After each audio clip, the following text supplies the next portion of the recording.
Presiding over. Bismillah. May I call on MP Sheikh Abdul Wahab Pak to honors with regard to our invocation.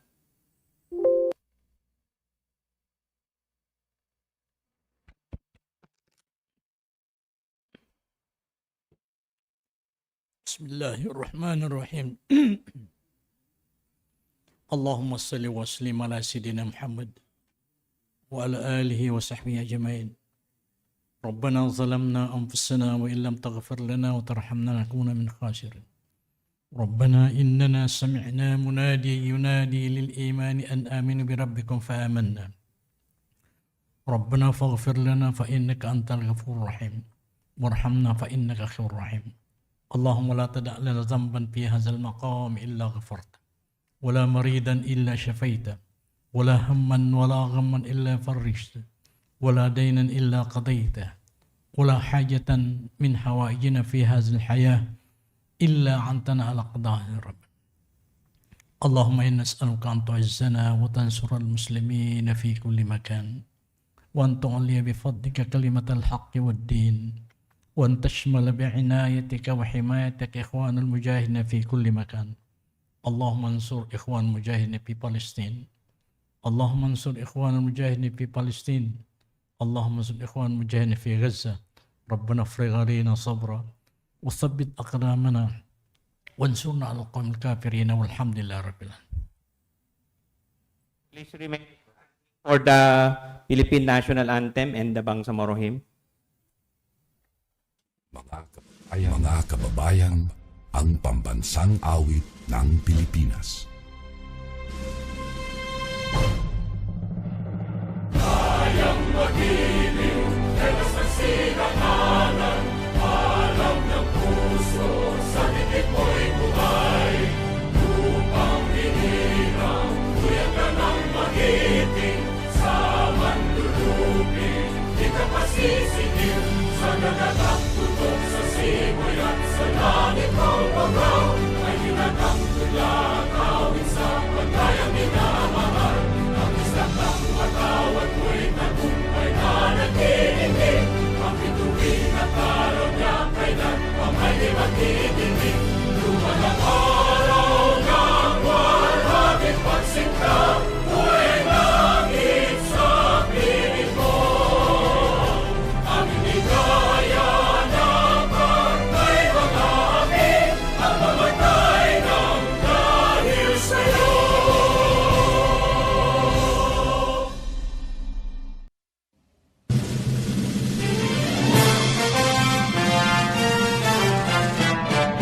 Simula noon hanggang ngayon, isa ang naging layon.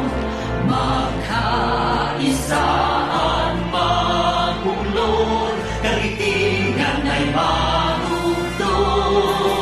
Tumayo tayo mula sa hamon ng nakaraan, niyapos ang panganib na umanlang. Sinangako sa puso at paniniwala, ang ginhawa para sa kabataan. Bangsamoro ay tagumpay, bunga ng pawis, sugo at buhay. Kapayapaan, katarungan, ay atin ang nakamtan. Alhamdulillah, alhamdulillah, pagpalain Bangsamoro. Bangsamoro, Bangsamoro, lagi kang mamahalin. Walang pipigil sa damdamin, mga pangako'y tutuparin. Habang buhay kami sa'yo'y magbabantay, mananatili sa puso't isipan. Ang kahapon humimlay na nagbuwis ng buhay, nasa piling na ng may kapal. Bangsamoro ay tagumpay,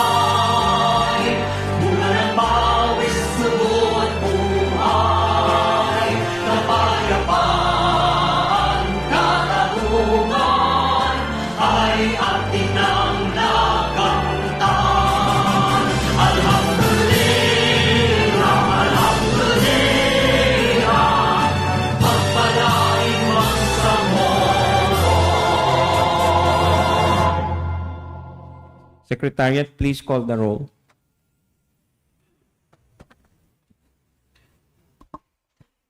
Roll call.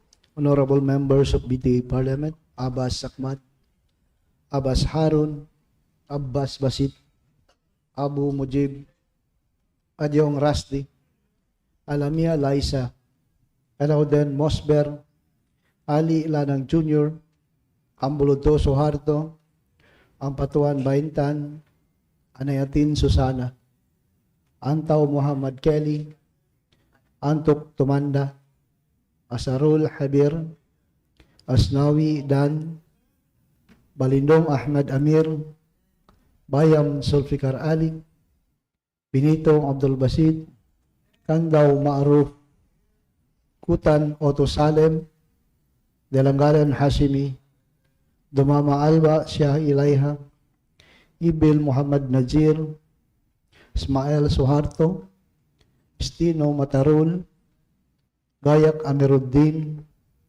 Gera Edward, Haji Abdullah Khalid, Hasim Abdullah, Hasan Hatimil, Hataman Abrar, Ibay Ibrahim, Iqbal Muhagger, Ismail Rasul, Jajuri Raisa, Jikiri Saripuddin, Kadatuan Kitam Jr., Karon Bay Ali, Karon Faisal, Lim John Anthony, Loong Benjamin, Loong Don Mustafa, Lorena Jose, Makakuha Abdurraub, Makapaar Abdullah, Malang Butch Jr., Mantawil Baileng, Mastura Eshak, Matalam Jafar Apollo Mikael, Mendoza Proylin, Mitimbang Michael, Mitimbang Tawakal, Miswari Abdul Karim, Miswari Norreda, Mitmug Rasol Jr., Munder Ali Rakim, Munoz Hussein, Oranon Suaib, Pakasam Obaida, Pagayaw Alindato, Pak Abdul Wahab, Parcasio Randolph, Piang Ramon Sr., Rakim Amir Jakaria, Salindab Said, Salik Ali, Sema Omar Yasser, Sema Romeo, Sheikh Said, Sinarimbo Nagib, Sinulinding Kadil Jr., Sulaiman Ali, Sumagayan Aminuddin, Tan Nabil, Usman Azpar, Uy Oyod Siti Fahani, Yaqub Muhammad. Bismillahi wa bihi nasta'in. Assalamualaikum warahmatullahi wabarakatuh. Mr. Speaker, with 43 members of the Parliament responded to the call, we therefore certify the presence of quorum in today's session. Thank you, Mr. Speaker. Thank you. Assalamualaikum warahmatullahi wabarakatuh. Bismillahirrahmanirrahim. Before I call the floor leader, I just like make a few statements as a reminder and with due courtesy to our Speaker, Muhammad Yaqub. I'd like to remind our colleagues that this is our last session week. So this week, we will end our session for the year, and we have now a quorum of 43.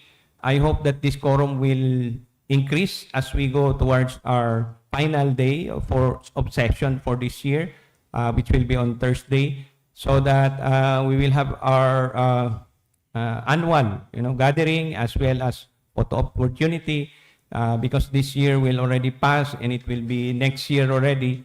So I hope we will maintain this quorum, and this week is very important for legislations that are coming. In particular, tomorrow we have the budget and other important legislation, which we hope we will end with a bang for the year. And next year, we are very hopeful that we will have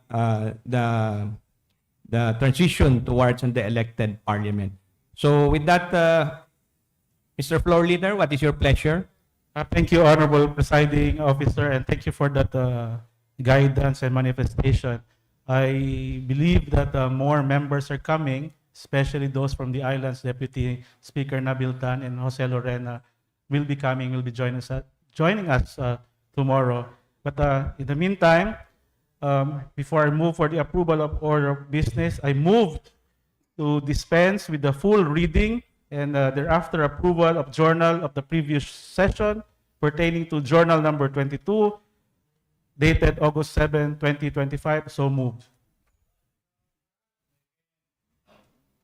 There being a motion to dispense with the reading, it be duly seconded.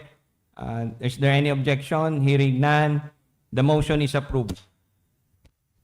Thank you, Honorable Presiding Officer. A copy of the indicative order of business has been furnished electronically as well as physical copies have been furnished our members of the Parliament and therefore move for the approval of the same. So move, Honorable Presiding Officer. Is there any second? There being a motion, duly seconded, any objection? Hearing none, motion is approved. To move with the order of business, I respectfully move that the Honorable Ansar H. Usman be recognized to render his commendation. But in the meantime, I'd like to send my Assalamu alaikum to our Chief Minister, Abdurrahman Makakua, to our Honorable Speaker, Muhammad S. Yaqub, and the members of the Parliament, as well as the Honorable Presiding Officer. Thank you, Honorable Presiding Officer. So moved.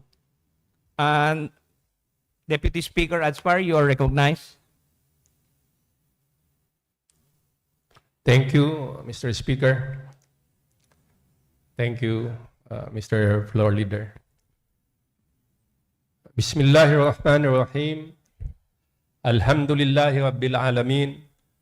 Assalatu wassalamu ala ashrafil anbiya'i wal mursalin wa ala alihi wa sahbihi ajma'in.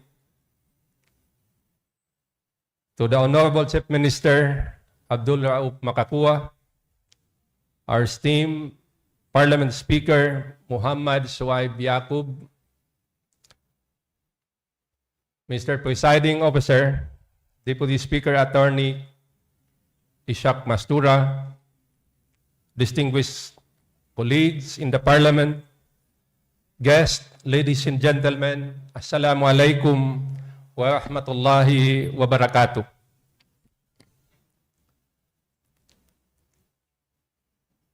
I rise today with great pride and deep honor to commend a young Bangsamoro, a young Tausug, whose remarkable achievement has carried the name of our people, our islands, our aspirations onto the world stage.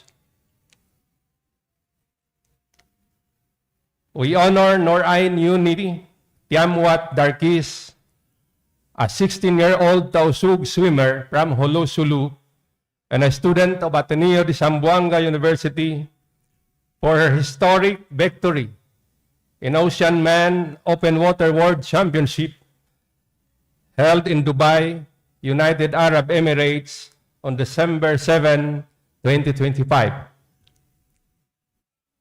Distinguished colleagues, to fully appreciate the significance of this commendation, it is important to understand the nature of the competition she entered. The Ocean Man Open Water World Championship is not an ordinary sporting event. It is one of the largest and most prestigious open water swimming competitions in the world, drawing elite and emerging athletes from dozens of countries across Europe, Asia, and Middle East and the Americas. Unlike pool swimming, open water swimming takes place in natural bodies of water, long distances, under unpredictable and often unforgiving conditions. There are no lane lines, no walls to push from, in no controlled environment. competitors must battle strong sea currents, waves and tides, changing weather, physical exhaustion, and mental strain over several continuous hours. The 10-kilometer junior open category where Uni competed is among the most physically and mentally demanding races in the championship. It is a test not only of speed, but of endurance, strategy, resilience, and sheer will. And it was in this exacting arena, far from home, against the world's best, that a young Bangsamoro, young Bangsasug, girl stood her ground. At just 16 years old, Norain Unit Yamwat Darkis completed the race in 4 hours, 21 minutes, and 55 seconds, earning the gold medal in her category. This achievement is historic.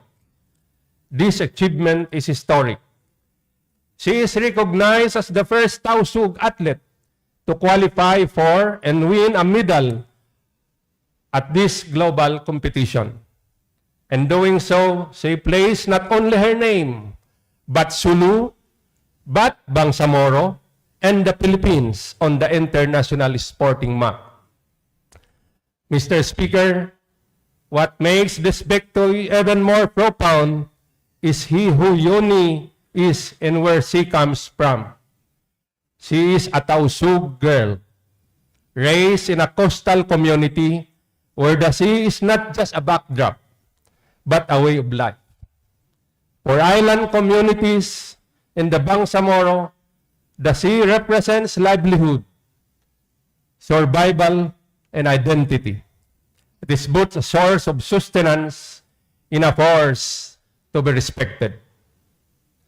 And yet in Dubai, the same sea became the stage where a young Tausug woman transformed familiarity into excellence and heritage into global achievement. This is why her victory resonates deeply with us. For generations, the Bangsamoro has often been portrayed, especially the Tausugs, through narratives of conflict, marginalization, and limitation, in a woman at that. But Yuni's triumph tells a different story, one of discipline over doubt, hope over hardship, and potential rising from the peripheries. She completed while battling illness. She endured harsh sea conditions, yet she breathed on, stroke after stroke, guided by faith, determination, and unbreakable spirit. Distinguished members of this Parliament, Yuni's victory is not merely a sporting success. It is a symbolic achievement. It affirms that young Bangsamoro women can compete at the highest levels of global excellence. It shows that talent from our islands, when nurtured and believed in, can stand shoulder to shoulder with the world. To the youth of Barm, Uni is a living proof that where you come from does not limit how far can you go. Mr. Speaker, as leaders and policymakers, this moment calls on us to recognize the importance of investing in sports development, youth empowerment, and inclusive opportunities, particularly for communities that have long been underrepresented in national and international platforms. Because when we support our youth, we do not simply produce athletes. We raise ambassadors of discipline, resilience, and peace. Mr. Speaker, on behalf of this august body, we extend our highest commendation to Nurain Yoni Tiamwat Darkis for her courage, perseverance, and excellence. We honor her for carrying the Bangsamoro flag beyond our shores. We thank her for showing the world the strength of our island communities. And we celebrate her inspiring generations, a young Bangsamoro, a young Bangsasug dream without limits. May her journey continue to make waves, not only in sport, but in the hearts of our people. Wassalamu alaikum wa rahmatullahi wa barakatuh. Thank you, Deputy Speaker Asfar Usman. We join you in your commendation. Mr. Floor Leader, go ahead. Thank you, Honorable Presiding Officer. Congratulations, Inda Nurain Tiamwat Darkis. She is not only a pride of the Bangsamoro or of Holo, but also of the ancient and one of the oldest barangays in the Philippines. 1 minute suspension. Session suspended.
Presiding Officer, as I mentioned earlier, Inda Nurain is not only a pride of Bangsamoro or of Holo, but also one of the ancient and oldest barangay in the Philippines. Barangay Chinese Pier or Tindalaod used to be center of trade in Holo. Anyway, I move forward with the permission of the presiding officer. May I move that the Secretariat be directed to read item number, Roman numeral number 8, bills on first reading, BTA Parliament Bill number 420 and BTA Parliament Bill number 421. So move, Honorable Presiding Officer. Secretariat, please read the item bills on first reading. So move. BTA Parliament Bill number 420 entitled An Act Establishing the Salamat Hasim Boarding Madrasa, defining its mandate, structure, and curriculum framework, providing funds therefore and for other purposes. Author, Member of Parliament Abdul Basit Benito. Co-authors, Members of Parliament Suharto Ismail, Amiruddin Gayak, Tomanda Antok, Maharuf Kandaw, Tawakal Midtimbang, Kitam Kadatuan Jr., Ibrahim Ibay, Mujib Abu, Alindato Pagayaw, Muhammad Kelly Antao, and Muhammad Nazir Ibil. BTA Parliament Bill number 421 entitled An Act Creating the Bangsamoro Bureau of Quarantine, defining its functions, powers, and responsibilities, appropriating funds thereof and for other purposes. Author, Member of Parliament Shah Ilaiha Dumama Alba. Co-authors, Members of Parliament Abdullah Hasim, Ali Salik, Mosber Aluden, Matarul Istino, Said Sheikh, and Suharto Ismail.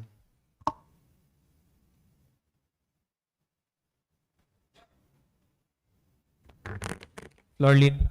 Thank you, Honorable Presiding Officer. Thank you, Secretariat. We now move on Article Roman numeral number 9, bills on second reading. I therefore move that the Secretariat be directed to read the bills on the list. So move. So, Secretariat, please read bills on second reading. BTA Parliament Bill number 101 entitled An Act Declaring Tawi-Tawi as the Seaweed Capital of the Philippines. Author, Member of Parliament Eddie Ali, Muhagger Iqbal, Benjamin Loong, Amel Paharmawalil, Don Mustafa Loong, Pangalian Balindong, Abdurrauf Makakuha, Edward Guerra, Obaida Pakasam, Shah Ilaiha Dumama Alba, Raisa Jajuri, Aida Silongan, Anna Tarhata Basman, Ali Sulaiman Hatimil Hasan, Lanang Ali Jr., Omar Sema, Omar Yasser Sema, Paisalin Tago, Nabil Tan, Jose Lorena, Suharto Ambuludto, Muhammad Yakub, Marjani Magasalong, Hussein Munoz, Harun Abbas, Ibrahim Ali, Abdullah Hasim, Abdullah Gayak, Aida Silungan, Bay Maleha Kandaum, Ali Salik, Said Sheikh, Said Salendab, Ahmad Abbas, Mujib Abu, Basit Abbas, Suhaib Oranon, Abdul Wahab Pak, Abdullah Makapaar, Romeo Sema, Susana Nayatin, Abdul Karim Miswari, Randolph Parcasio, Ali Sanki, Anspar Usman, and Muslimin Chakilan.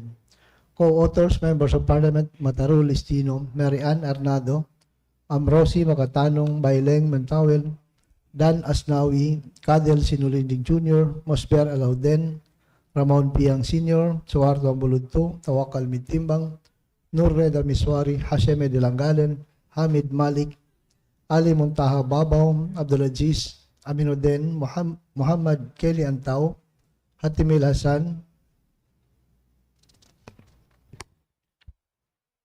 Romeo Sema, Martin Kahalan, and Faisal Karon.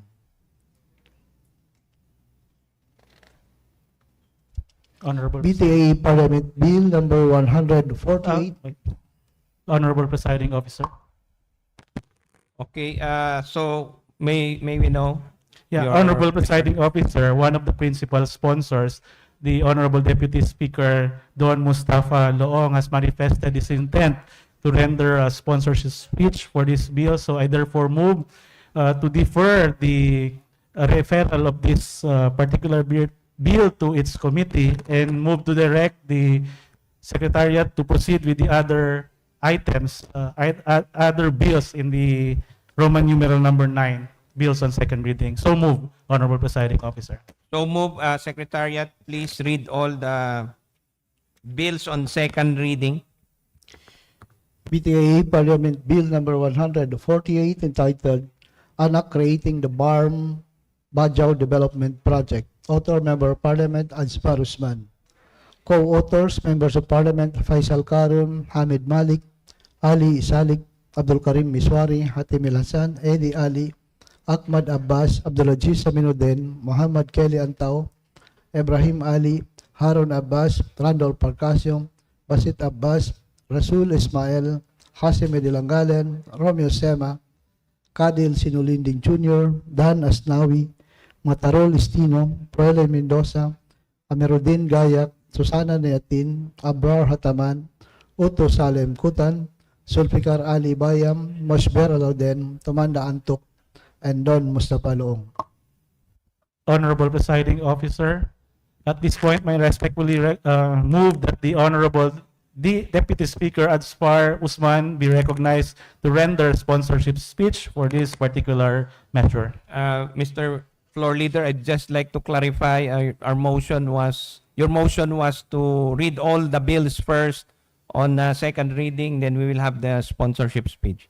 Can we continue first with the reading of all the second reading bills before we hear the sponsorship? What is your pleasure?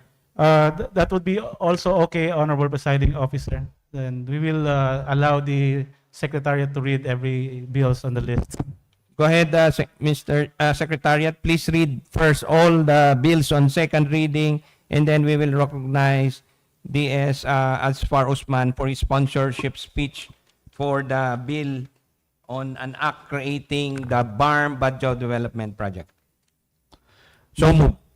BTA Parliament Bill number 274 entitled An Act Converting UP Agricultural School in the Municipality of UP, Province of Maguindanao del Norte into a university to be known as the Bangsamoro Tribal University and appropriating funds therefore. Authors, Members of Parliament Ramon Piang Sr., Mohager Iqbal, Eddie Ali, Suharto Buludto, Lanang Ali Jr., Muhammad Kelly Antao, Tawakal Mitimbang, Hashim Edilanggalan, and Suharto Ismail. Co-authors, Members of Parliament Abdul Wahab Pak, Suway Boranon, Ibrahim Ali, Proel Mendoza, Hatimil Hasan, Bay Maleha Kandaum, Japar Apollo Mikael Matalam, Michael Mitimbang, Susana Nayatin, Tarhata Maglangit, Den Martin Kahalan, Jamila Ramos, Abdullah Gayak, Ali Muntahababaw, Said Sheikh Mujib Abu, Ali Sulaiman, Kadel Sinulinding Jr., Said Salendap, Hussein Munoz, Romeo Sema, Muhammad Yaqub, Ali Isalik, Dan Asnawi, Harun Abbas, Ahmad Abbas, Basit Abbas, Mataro Listino, and Don Mustafa Loong. BTA Parliament Bill number 348 entitled An Act Ensuring Safe and Clean Drinking Water and Adequate Sanitation Facilities in Schools within the Bangsamoro Autonomous Region in Muslim Mindanao, providing funds for the purpose and for other purposes. Author, Member of Parliament Hashim Edilanggalan. Co-authors, Members of Parliament Ramon Piang Sr., Susana Nayatin, Eddie Ali, Abrar Hataman, Uto Salim Kutan, Faisal Karon, Hussein Munoz, Abdullah Hasim, Romeo Sema, Abdul Karim Miswari, Saripuddin Chikiri, and Baileng Mantawil. BTA Parliament Bill number 402 entitled An Act Establishing a Drug-Dependent Treatment and Rehabilitation Centers in every province of the Bangsamoro Autonomous Region in Muslim Mindanao, appropriating funds therefore and for other purposes. Author, Member of Parliament Boots Malang. Co-authors, Members of Parliament Tumanda Antok, Kitam Kadatuan Jr., Nagib Sinarimbo, Abdul Basit Benito, Muhammad Nazir Ibil, Alindato Pagayaw, Bahintan ng Patuan, Tawakal Mitimbang, Ibrahim Ibay, Sulfikar Ali Bayam, Maruf Kandaum, Suharto Buludto, Michael Mitimbang, Romeo Sema, Hashim Edilanggalan, Abrar Hataman, Benjamin Loong, Amiruddin Gayak, Muhammad Kelly Antao, Ubayda Pakasam, Suharto Ismail, Said Sheikh, Susana Nayatin, Randol Parcasyong, Kadil Sinulindi Jr., and Ahmad Abbas. BTA Parliament Bill number 404 entitled An Act Declaring Sitio Makir and Barangay Lamod, South UP, Maguindanao del Sur as a peace sanctuary and safe evacuation center for non-Moro indigenous peoples during armed hostilities, providing funds therefore and for other purposes. Author, Member of Parliament Royal Mendoza. Co-authors, Members of Parliament Benjamin Long, Susana Nayatin, Randolph Parcasio, Kadel Sinulindi Jr., Romeo Sema, and Ahmad Abbas. BTA Parliament Bill number 409 entitled An Act Providing for the Creation of New Plantilla Positions and Organizational Structure of the Bangsamoro Board of Investments of the Bangsamoro Autonomous Region in Muslim Mindanao, amending for the purpose Bangsamoro Autonomy Act number 13 and providing funds therefore. Authors, Members of Parliament John Anthony Lim, Kitam Kadatuan Jr., Nabil Tan, Jose Lorena, and Baintan ng Batuan. Co-authors, Members of Parliament Ahmad Abbas, Mosbera Loden, Said Sheikh Boots Malang, Muhammad Kelly Antao, Susana Nayatin, and Romeo Sema. Lord Leader. Thank you, Honorable Presiding Officer. Thank you, Secretariat. At this point, Honorable Presiding Officer, may I therefore move that the Honorable Deputy Speaker Ansfar Usman be recognized to render his sponsorship speech to BTA Bill number 148, an act creating the BARM Badjao Development Project. So move, Honorable Presiding Officer. So move, Deputy Speaker Ansfar Usman, you are recognized. Thank you, Mr. Speaker. Thank you, Mr. Floor Leader. Bismillahirrahmanirrahim. Alhamdulillahi Rabbil Alamin. Wassalatu wassalamu ala ashrafil anbiya'i wal mursalin wa ala alihi wa sahbihi ajma'in. The Honorable Chief Minister Abdul Rauf Makakua, the Honorable Parliament Speaker Muhammad Yaqub, Mr. Presiding Officer Attorney Sak Mastura, my esteemed colleagues in the Bangsamoro Parliament, distinguished guests, ladies and gentlemen, especially to our brothers and sisters from the Badjao community, Assalamu alaikum wa rahmatullahi wa barakatuh.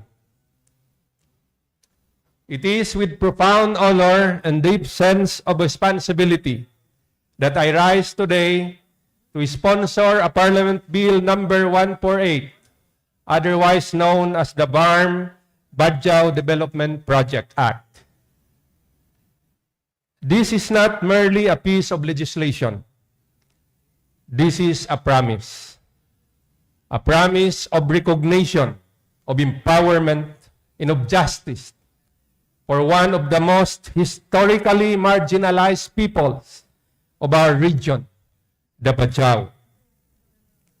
The Badjao, often called the Sea Gypsies, have lived for centuries in harmony with the waters of our seas.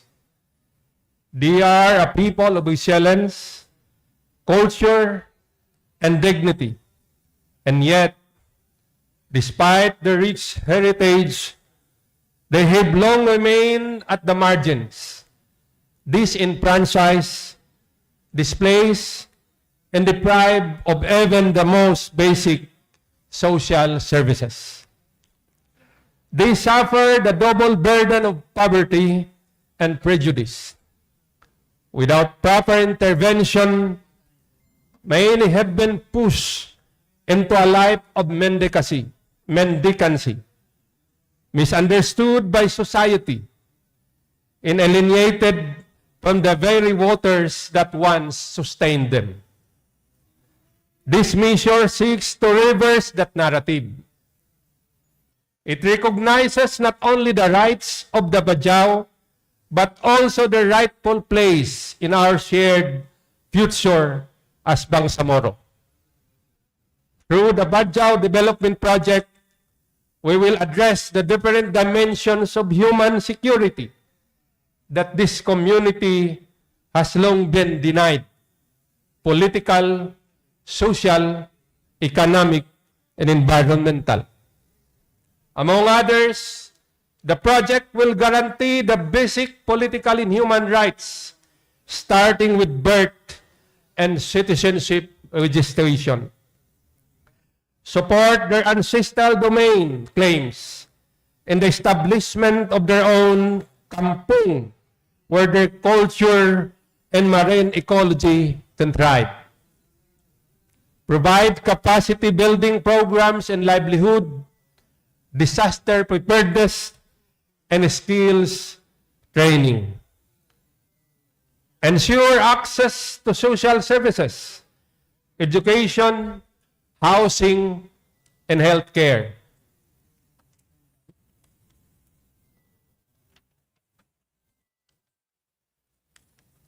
Fund livelihood projects rooted in their traditional practices, such as fishing and handicrafts.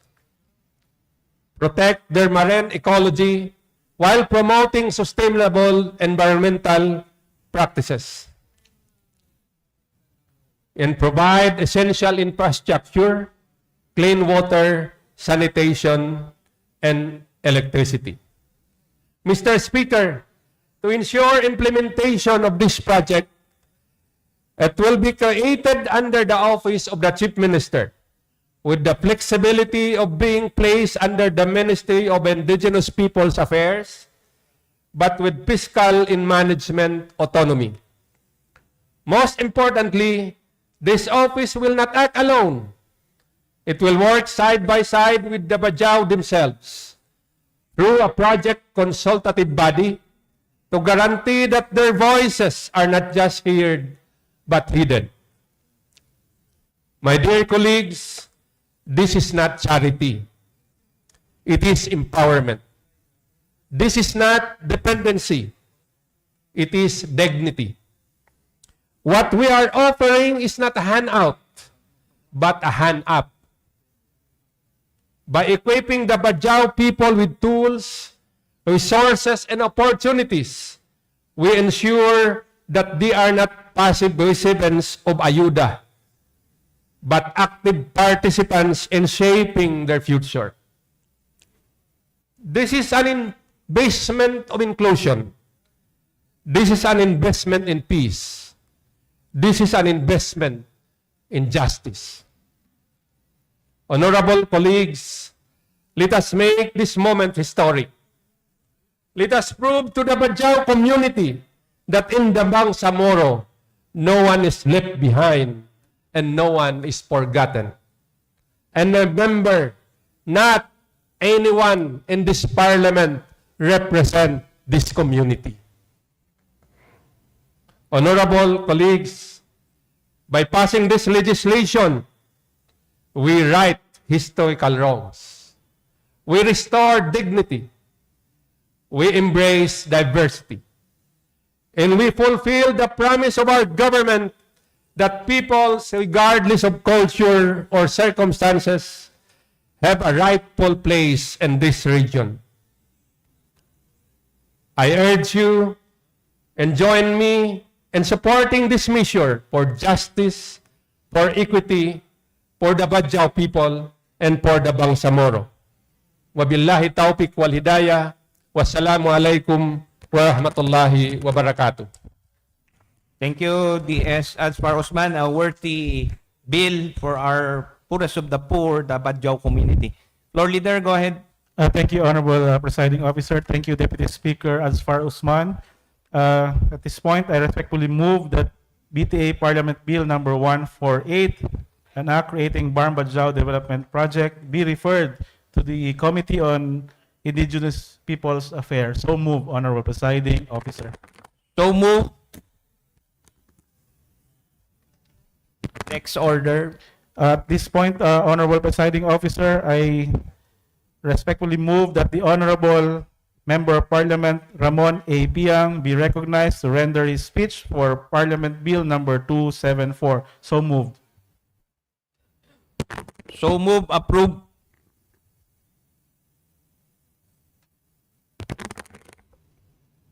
MP Ramon Piang is recognized. Hello.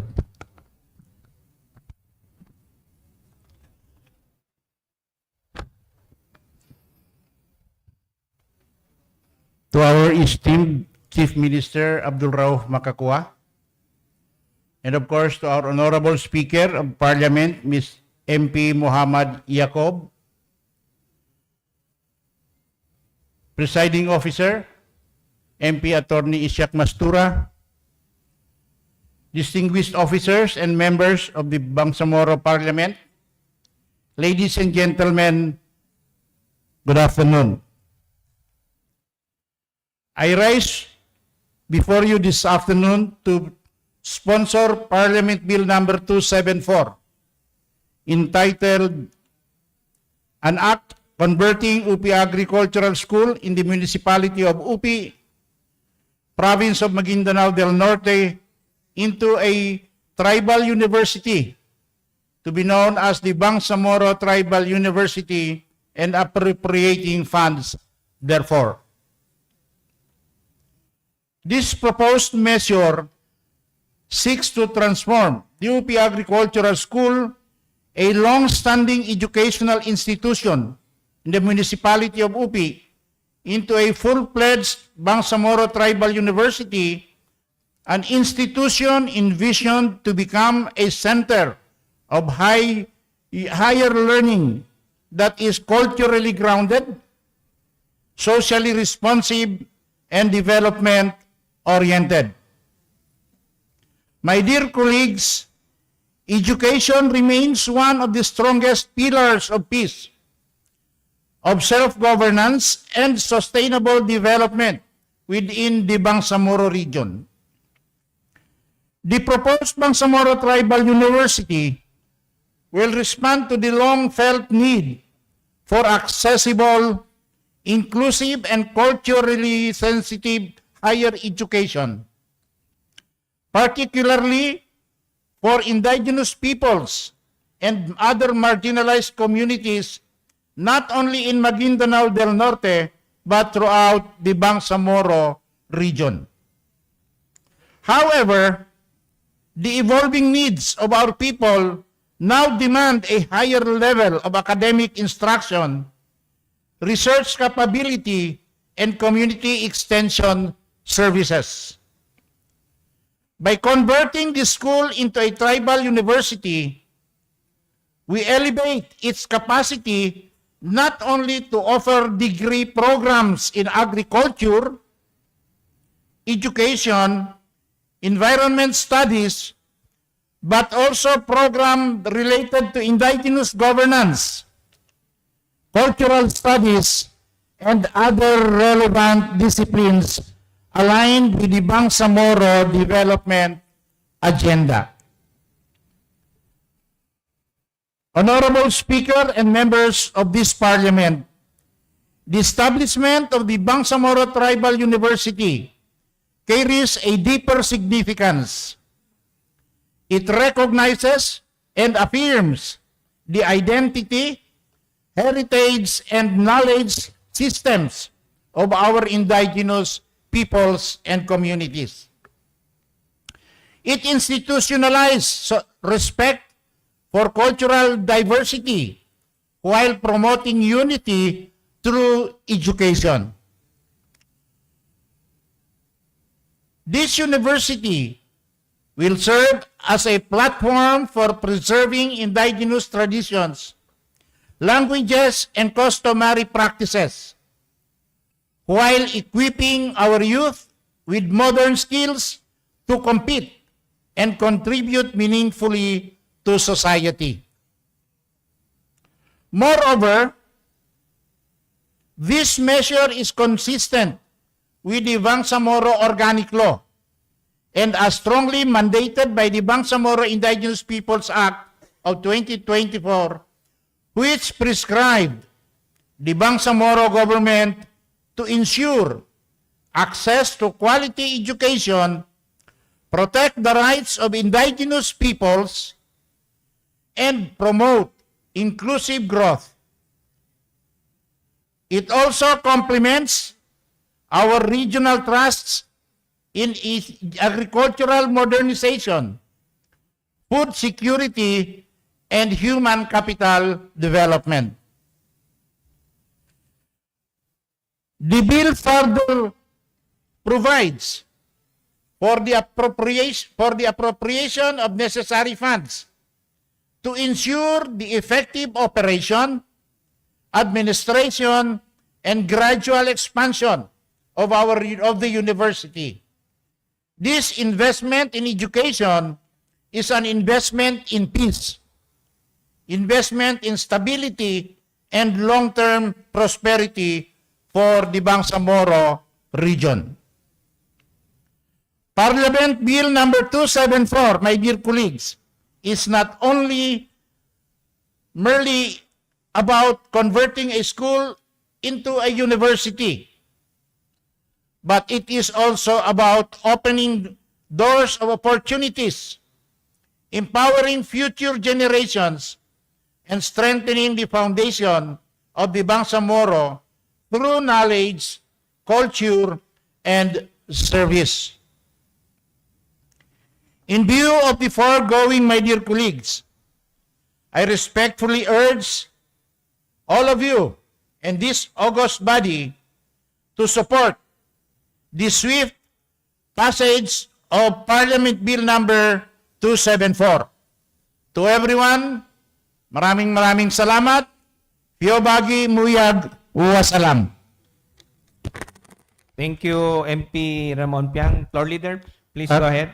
Thank you, Honorable Presiding Officer. Thank you, MP Ramon Piang. Honorable Presiding Officer, I move that the particular bill, Parliament Bill number 148, number 274 rather, be referred to the Committee on Basic Higher Technical Education as well as to the Committee on Finance, Budget and Management. So move, Honorable Presiding Officer. So move.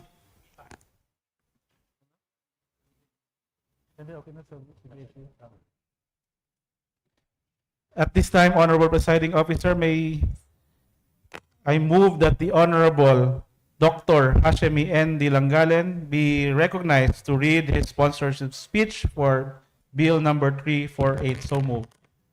So move, MP Hashimi, Dr. Hashimi Delangalen is recognized.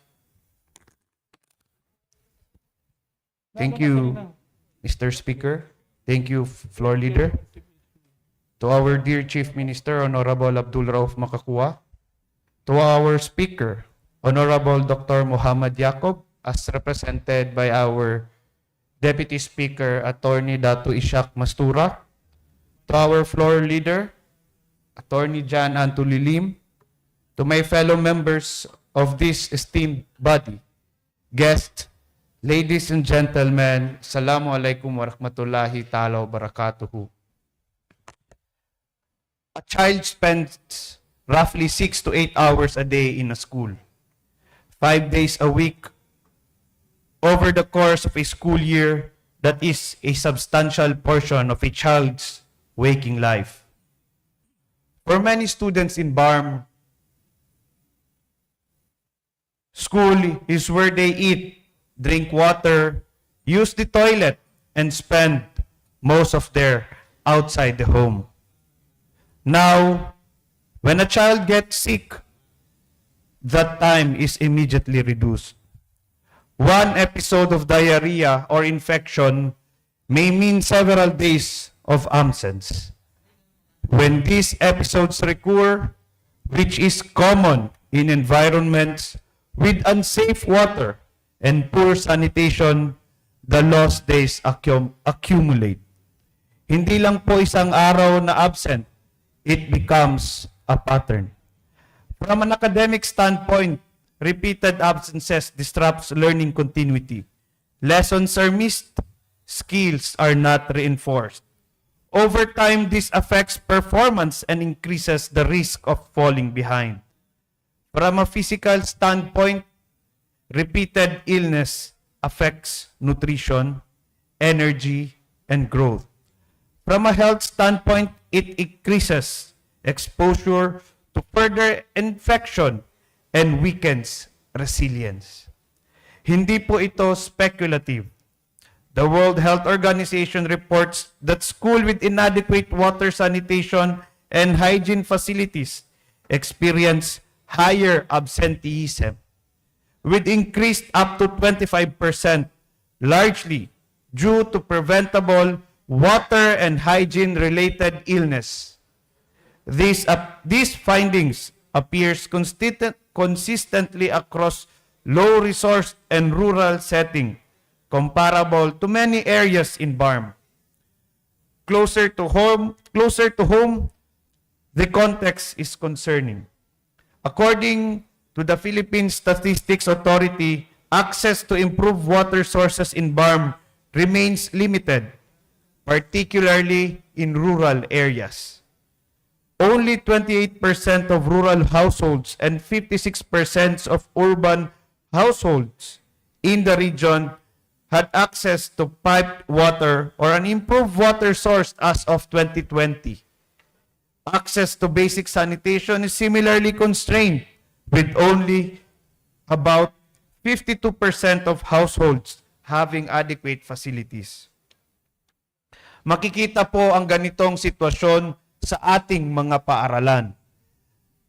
A 2021 assessment under Wash-in School programs by UNICEF found that only about half of schools in BARM met minimum WASH standards. This means a significant number of students attend school daily without reliable access to safe drinking water or functional sanitation facilities.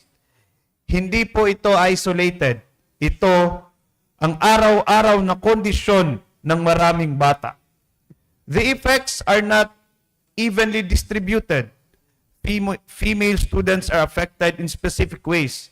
Studies cited by UNESCO show that in schools with inadequate sanitation, particularly where privacy is lacking, girls are more likely to miss school, especially during menstruation. This has direct implication for attendance, retention, and participation. These absences are not a matter of motivation.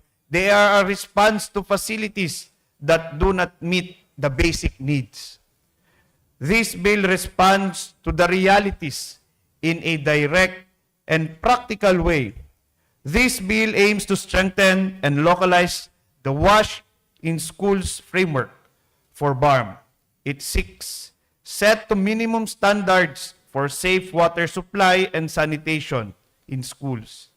It aims to integrate hygiene education into the curriculum so students understand not only the practice but the rationale. It also establishes a monitoring mechanism to ensure that facilities are maintained and standards are followed. I want to be precise about what this measure aims to do. It is not about ideal conditions. It is about minimum safe conditions. Conditions under which a child can spend 6 to 8 hours in school without repeated exposure to preventable illness.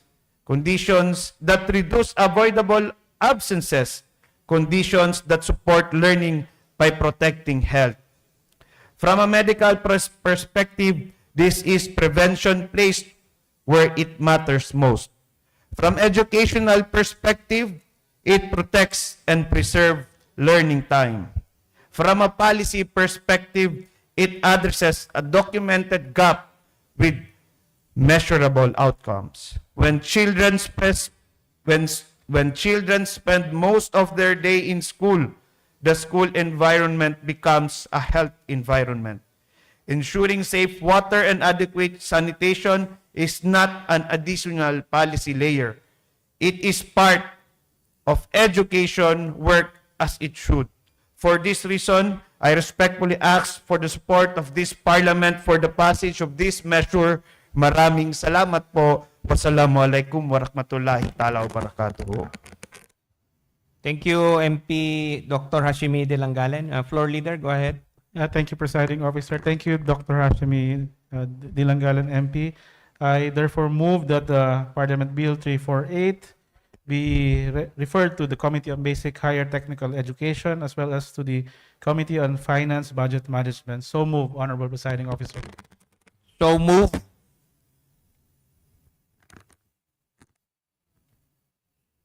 Thank you, Honorable Presiding Officer. At this point, may I respectfully move that the Honorable MP Butch P. Malang be recognized to render his sponsorship speech for Bill number 402. So move, Honorable Presiding Officer. So move, MP Butch Malang is hereby recognized. Thank you. Bismillahirrahmanirrahim. To our Honorable Chief Minister Abdurrahman Makakwa, to the esteemed Speaker of the Parliament, Dr. Muhammad S. Yaqub, to the Honorable Floor Leader, our Deputy Speakers and Deputy Floor Leaders, distinguished colleagues in this august body, honored guests in the gallery, ladies and gentlemen, Assalamualaikum warahmatullahi wabarakatuh.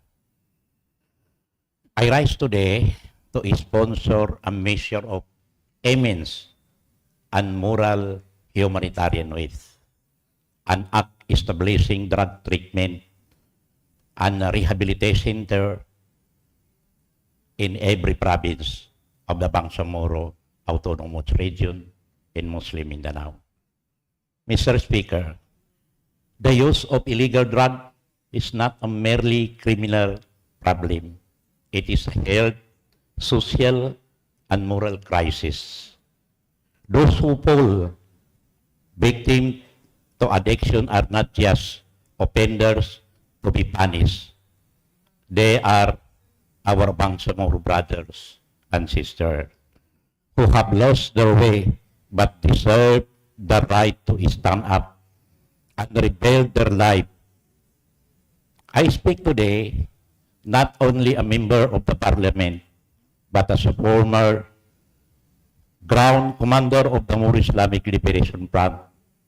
Even in the height of our struggle, specifically in Camp Abu Bakar as-Siddiq, our principle was absolute no to illegal drugs. We did not tolerate abuse, yet we offered a path to reform through discipline, faith, and moral guidance. This bill seeks to institutionalize the very principle. It mandates the establishment of rehabilitation center in every province of BARM.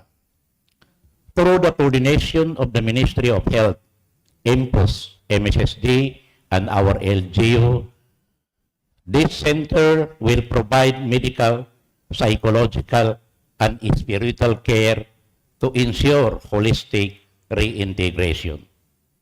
The fight against illegal drugs required us to save lives, not just enforce laws. In the Bangsamoro, we do not abandon, we heal. We do not destroy, we rebuild. This is the essence of moral governance.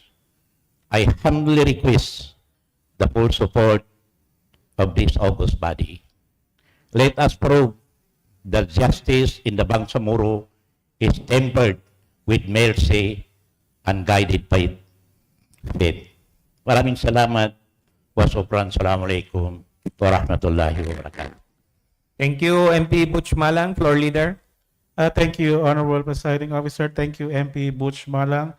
At this point, I respectfully move that Bill number 402 be referred to the Committee on Health as well as to the Committee on Finance, Budget Management. So move. So move. Honorable Presiding Officer, next to render his speech, may I respectfully move that the Honorable Froilyn T. Mendoza be recognized to render her sponsorship speech for Bill number 404. So move. So move. MP Froilyn Mendoza is hereby recognized for her sponsorship speech. Is she around? Considering, Honorable Presiding Officer, that she is absent, I move to defer the rendition of sponsorship speech and move to the other item. So move.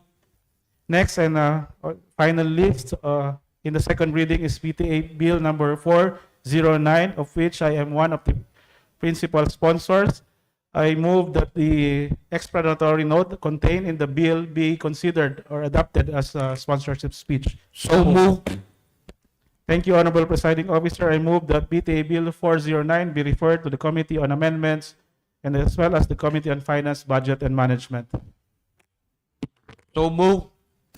Thank you, Honorable Presiding Officer. Now we proceed with the other order items in the order of business. Item Roman numeral number 10. We start with Committee Report number 194 pertaining to proposed resolution number 772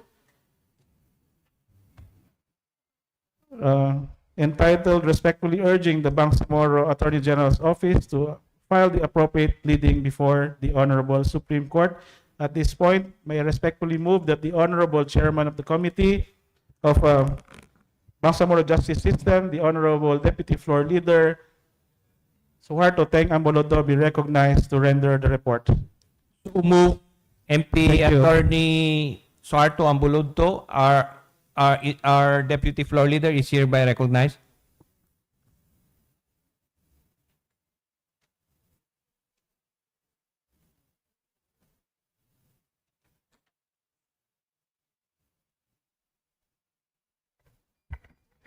A'udzubillahi minasyaitonirrajim. Bismillahirrahmanirrahim. To our Honorable Chief Minister, the Honorable Abdul Rauf Makakawa, our Speaker, the Honorable Muhammad S. Yaqub, the Honorable Presiding Officer, Attorney Isaac Mastura, our floor leader, the Honorable Attorney Jet Lim, members of this Parliament, august body, guests, friends, Assalamualaikum warahmatullahi ta'ala wabarakatuh. Mr. Speaker, the Committee on the Bangsamoro Justice System, to which was referred proposed resolution number 772, introduced by the Honorable Presiding Officer, the Deputy Speaker, MP Isaac V. Mastura, entitled a resolution respectfully urging the Supreme Court to declare or resolve all pending cases in relation to the holding of the first Bangsamoro Autonomous Region parliamentary elections before the date of the election set by the Commission on Election on March 30, 2026. The committee have duly considered the same and have the honor to report back to the Bangsamoro Transition Authority Parliament the result of its deliberations. Mr. Speaker, the proposed resolution number 772 was filed with the Office of the Secretary General on 3rd December 2025. The resolution was introduced into the plenary session 6 days thereafter on 9 December 2021 for first reading, and on the very same date was referred to the Committee on Bangsamoro Justice System or CBJS. Subsequently, 2 days thereafter, or 9 days after the filing, after the filing of the said proposed resolution, the committee immediately convened its sixth committee meeting and has invited the Bangsamoro Attorney General, Attorney Bantuas M. Lukman, to provide his legal opinion on the matter, as well as updates on the pending cases referenced in the resolution. The committee also sought his opinion on the implication of these cases for the upcoming parliamentary elections and the calendar of activities for the Bangsamoro Parliament. May I have the honor to report the findings of the committee, Mr. Speaker. Number 1, the Bangsamoro Attorney General stated that the Bangsamoro Transition Authority is a party to the cases pending before the Supreme Court and is represented in these cases by the Bangsamoro Attorney General's Office.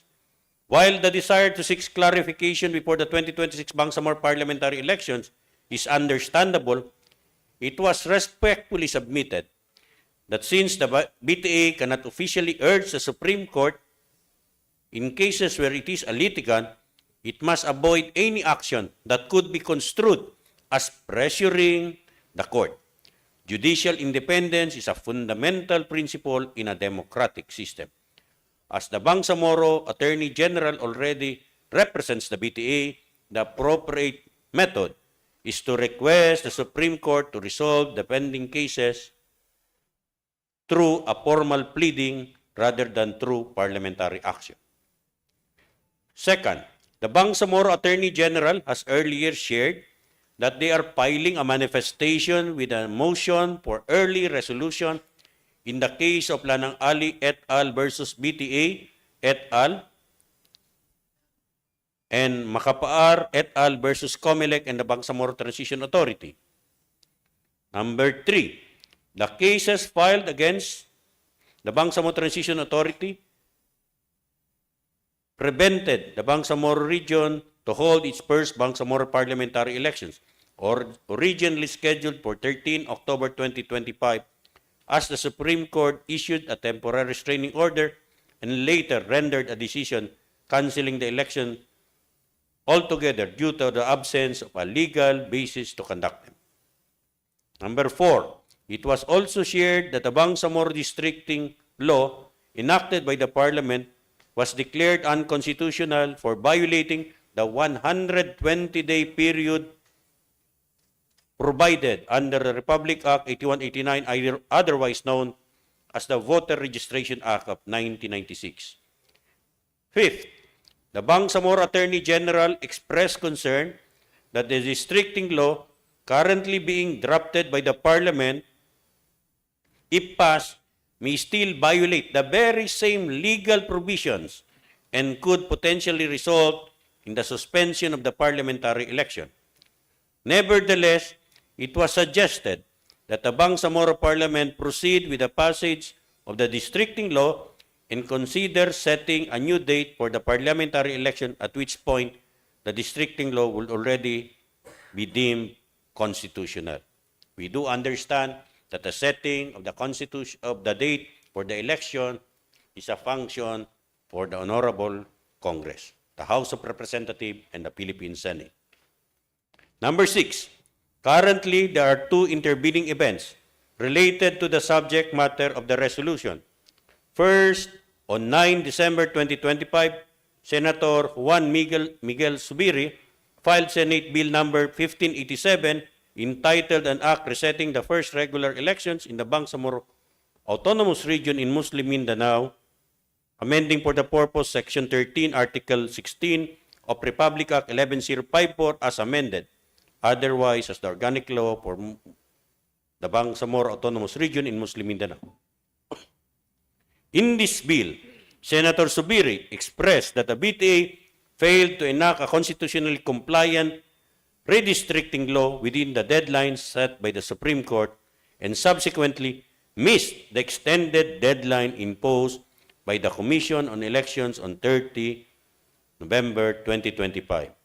The second intervening event was the release on the very same day, 9 December 2025, of the official statement of the Central Committee of the Moro Islamic Liberation Front, signed by Al-Hajj Murad Ibrahim, the chair of the Central Committee, regarding the Bangsamoro parliamentary election. The statement emphasizes that existing laws and jurisprudence, including the aforementioned cases, categorically prohibit without exception the alteration of any territory comprising an election period or the creation of new precincts within the 120 days before election. Accordingly, the statement concluded that it is legally impossible to conduct the election by 30 March 2026. Now, in view of the foregoing, the following are the proposed amendments of the Committee on the Proposed Resolution number 772. On the title, it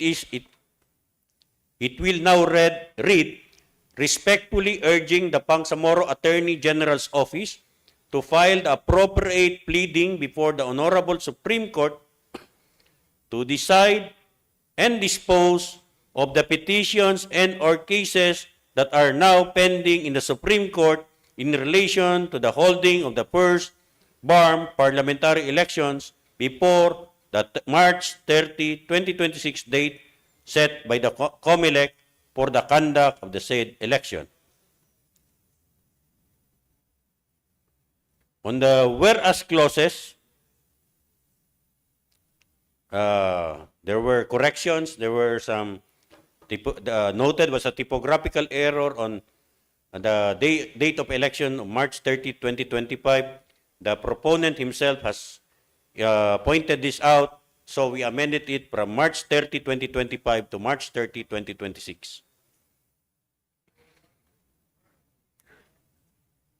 Then another whereas clause,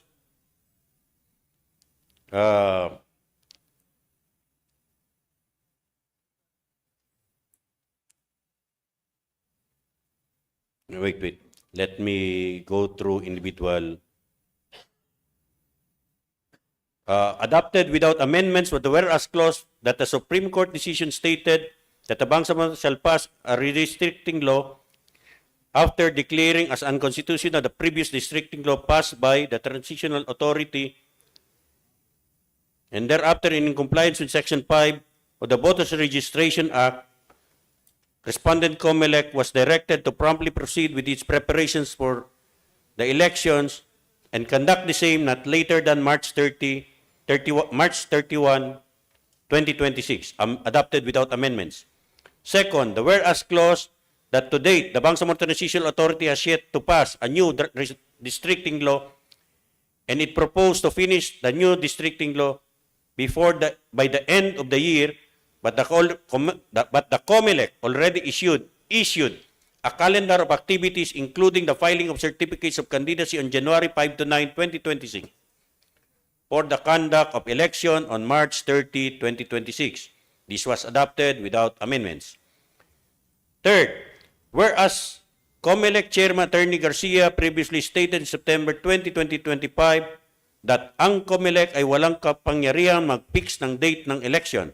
Only Congress can fix the date of the elections. Kung mag-reset as a consequence ng TRO at pag-suspend naman in compliance sa TRO, wala kaming ma-offer na sagot kung kailan ang halalan kung sakali. This was adopted without any amendments. Next, whereas the Supreme Court recognized the legislative authority and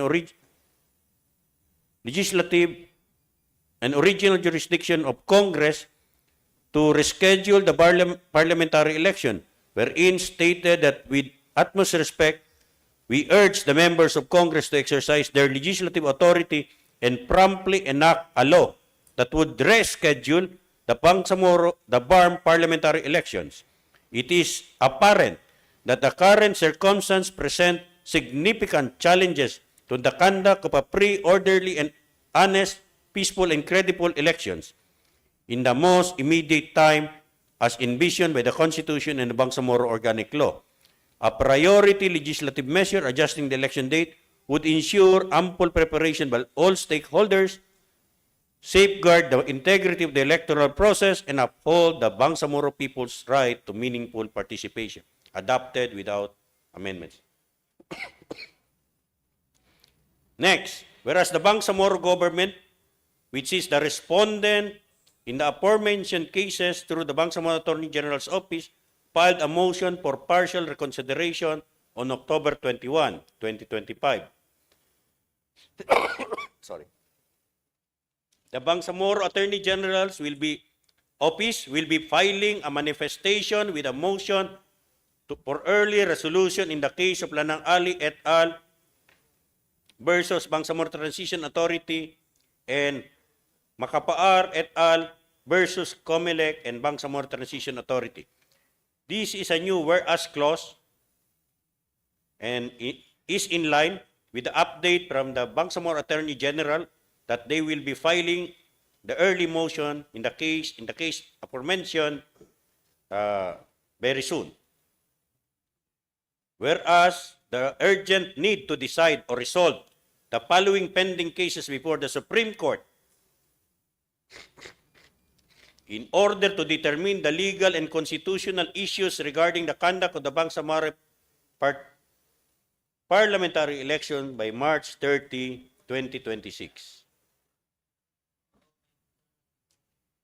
And we enumerate the Attorney Dimnamtang Pansar et al.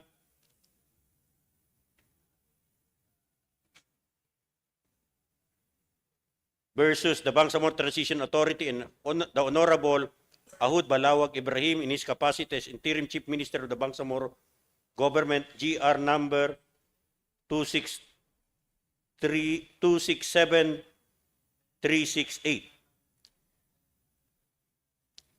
Muhammad San J. Abdul Wahid in his personal capacity on behalf of the Indigenous Settlers Sama and Minority Alliance or ISAMA versus the Bangsamoro Transition Authority and the Honorable Ahud Ibrahim as the Interim Chief Minister of the BTA, GR number 277012.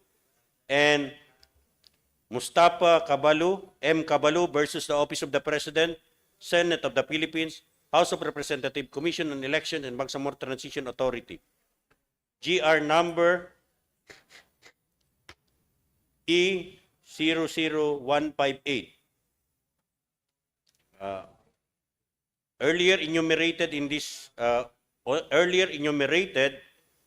but deleted during the amendment was the reference to the pending motion for reconsideration of the Bangsamoro Attorney General Office in view of their intent to file a motion, a manifestation with urgent motion for the early resolution of the case, of their motion.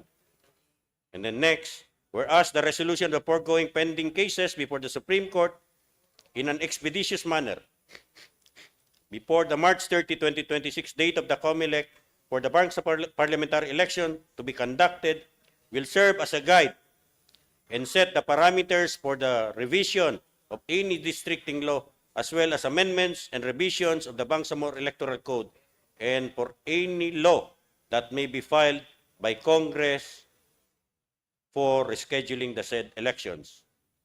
Next, adopted without amendments. Next, if the pending cases before the Supreme Court in relation to the first parliamentary elections are decided by the Supreme Court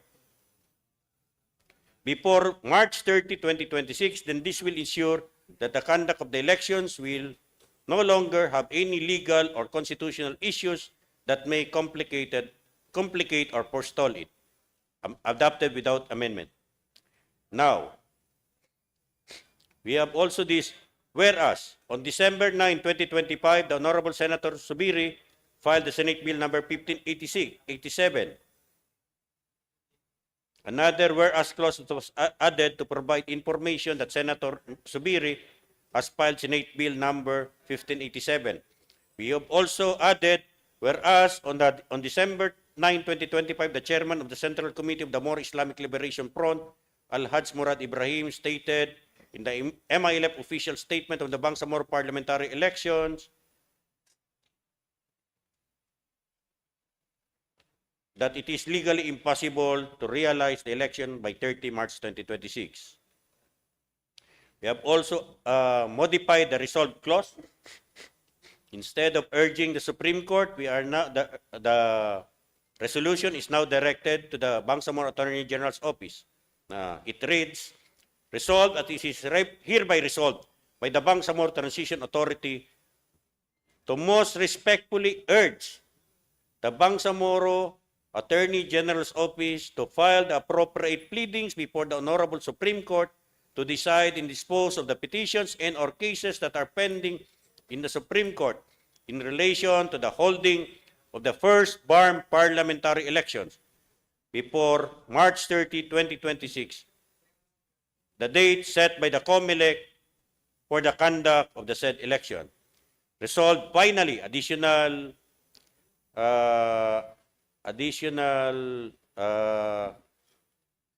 clause in the resolved paragraph, resolved further to forward the foregoing resolution to the Bangsamoro Attorney General's Office in the most expeditious manner and the soonest possible time.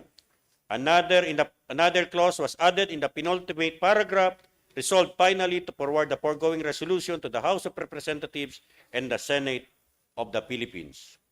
Mr. Speaker, after thorough deliberation during the committee meeting, the committee recommends the approval of the proposed resolution number 772 with the amendments so stated.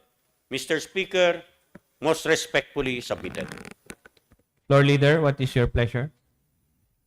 Thank you, Honorable Presiding Officer. Thank you, Chairman Attorney Teng Ambolodo. With that, I move to adopt for deliberation committee report number 194 pertaining to proposed resolution 772. So move, Honorable Presiding Officer. So move. Thank you, The committee report is approved for deliberation. Thank you, Honorable Presiding Officer. I move to open the period of interpellation for this particular committee report. So move. So move. The period of interpellation is hereby opened. At this point, Honorable Presiding Officer, I respectfully move that the Deputy Speaker, Omar Sema, be recognized to interpellate first. Deputy Speaker Omar Sema is hereby recognized. Thank you, Mr. Speaker. Thank you, Floor Leader. I hope the proponent or the chair of the Committee on Bangsamoro Justice System will entertain a few questions, Mr. Speaker. Mr. Speaker, certainly, Mr. Speaker. Yeah. Although I am one of the, it appears that I am one of the authors. No, I'm no longer an author here. Yeah. But nonetheless, Mr. Speaker, I would like to propound certain clarificatory questions. First, Mr. Speaker, what are the pending cases in the Supreme Court in relation to this decision of the Supreme Court? Mr. Speaker, there are 4 incidents that are pending before the court. First, in the resolution, as proposed, it noted that there's a pending motion for reconsideration filed by the Bangsamoro Attorney General's Office on the matter of Ali versus BTA and Makapaar versus BTA. Number 2, there is the very early petition of Mayor Pansar et al. Against the BTA on particular provisions of the Bangsamoro Election Code. Third is the matter of ISAMA. It's the Alliance of Indigenous People, Sama, and other minorities who are questioning the propriety of providing so much a strenuous requirement on the registration of political parties, and then the matter of the petition of Brother Ed Cabalu against the conduct of an election that is not synchronized with the national and local elections. These are per our information, these are the only 4 pending matters, incidents, which are pending before the Honorable Supreme Court. And you're saying, Mr. Speaker, that in all of these cases, the Bangsamoro Autonomous Region Muslim Mindanao is a party to this case? Yes, Mr. Speaker.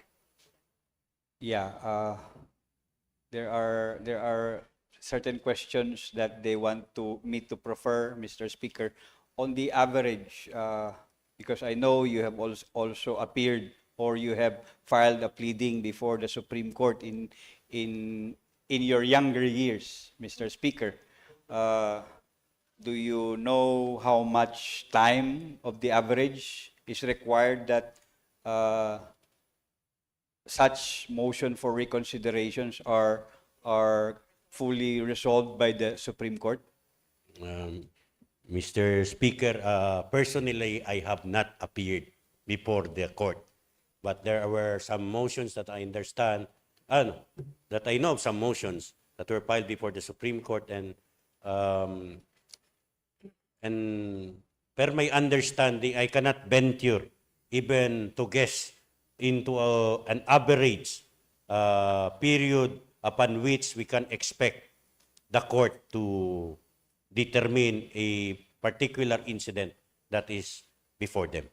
So, yes, I fully understand, Mr. Speaker, but I believe that considering these cases pending are of transcendental importance because it has full connection to the conduct of the first Bangsamoro parliamentary elections. Do you see the Supreme Court needing more time or not needing more time to fully deliberate on the motions or on the original petitions and the motions for reconsideration that were filed before it in relation to these cases?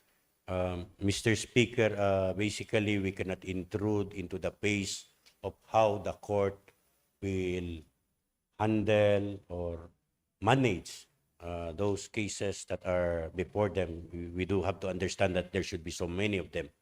However, Mr. Speaker, on the matter of the motion for reconsideration filed by the Bangsamoro Attorney General's Office, it is the opinion of the proposed resolution, which I personally share, that the resolution thereof would really be, would have significant impact on our current districting law.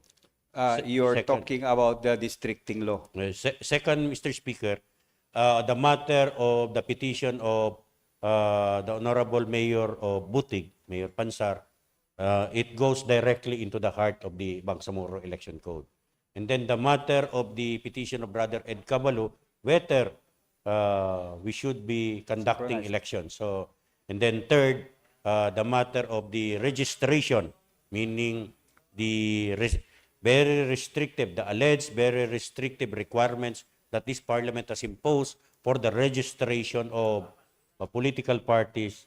I think this also goes into the heart of political participation. So I would agree with the resolution that it would be very better, it would be very, very good if these issues be resolved earlier. And we hope that these issues be resolved even prior to our completion of the districting law. Yes, Mr. Speaker.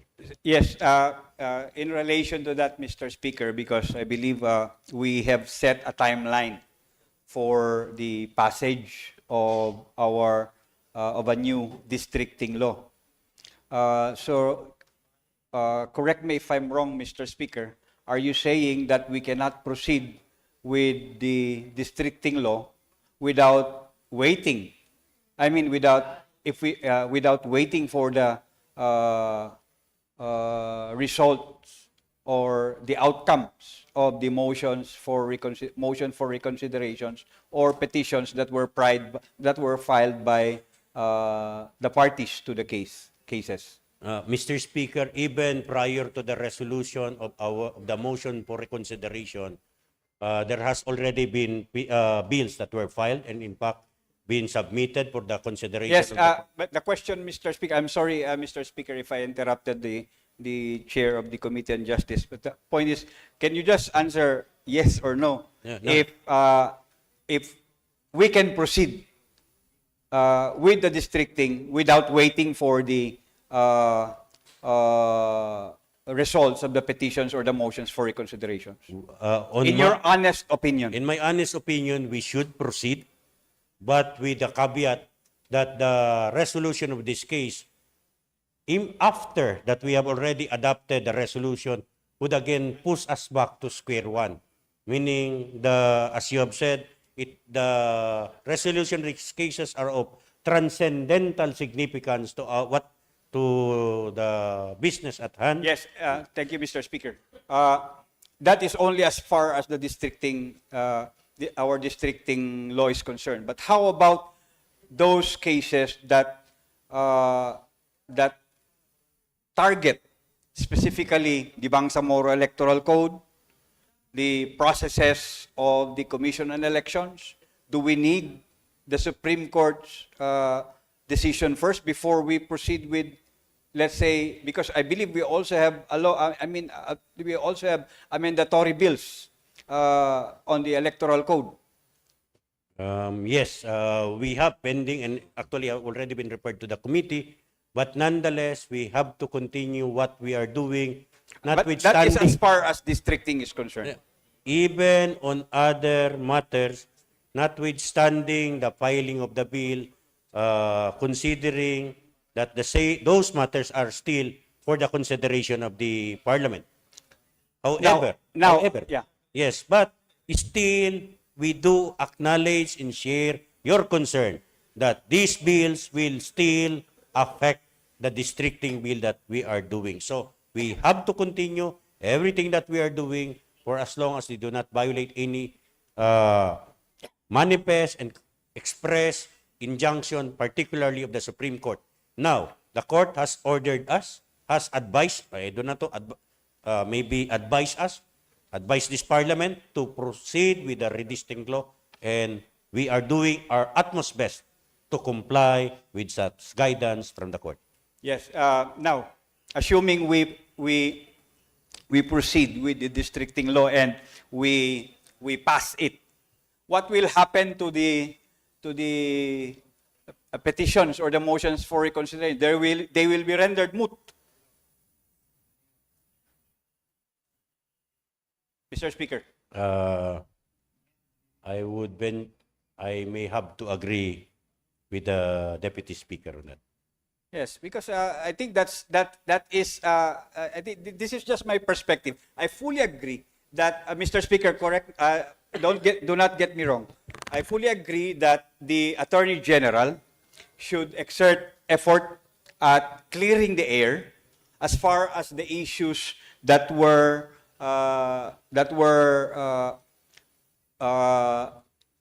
stated or that were written in the resolution of the Supreme Court on Ali versus BTA and the other cases. But again, the question, it is also a lingering question that if we pass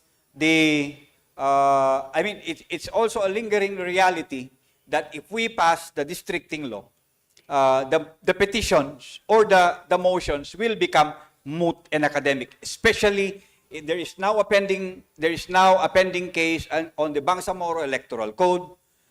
There is as far as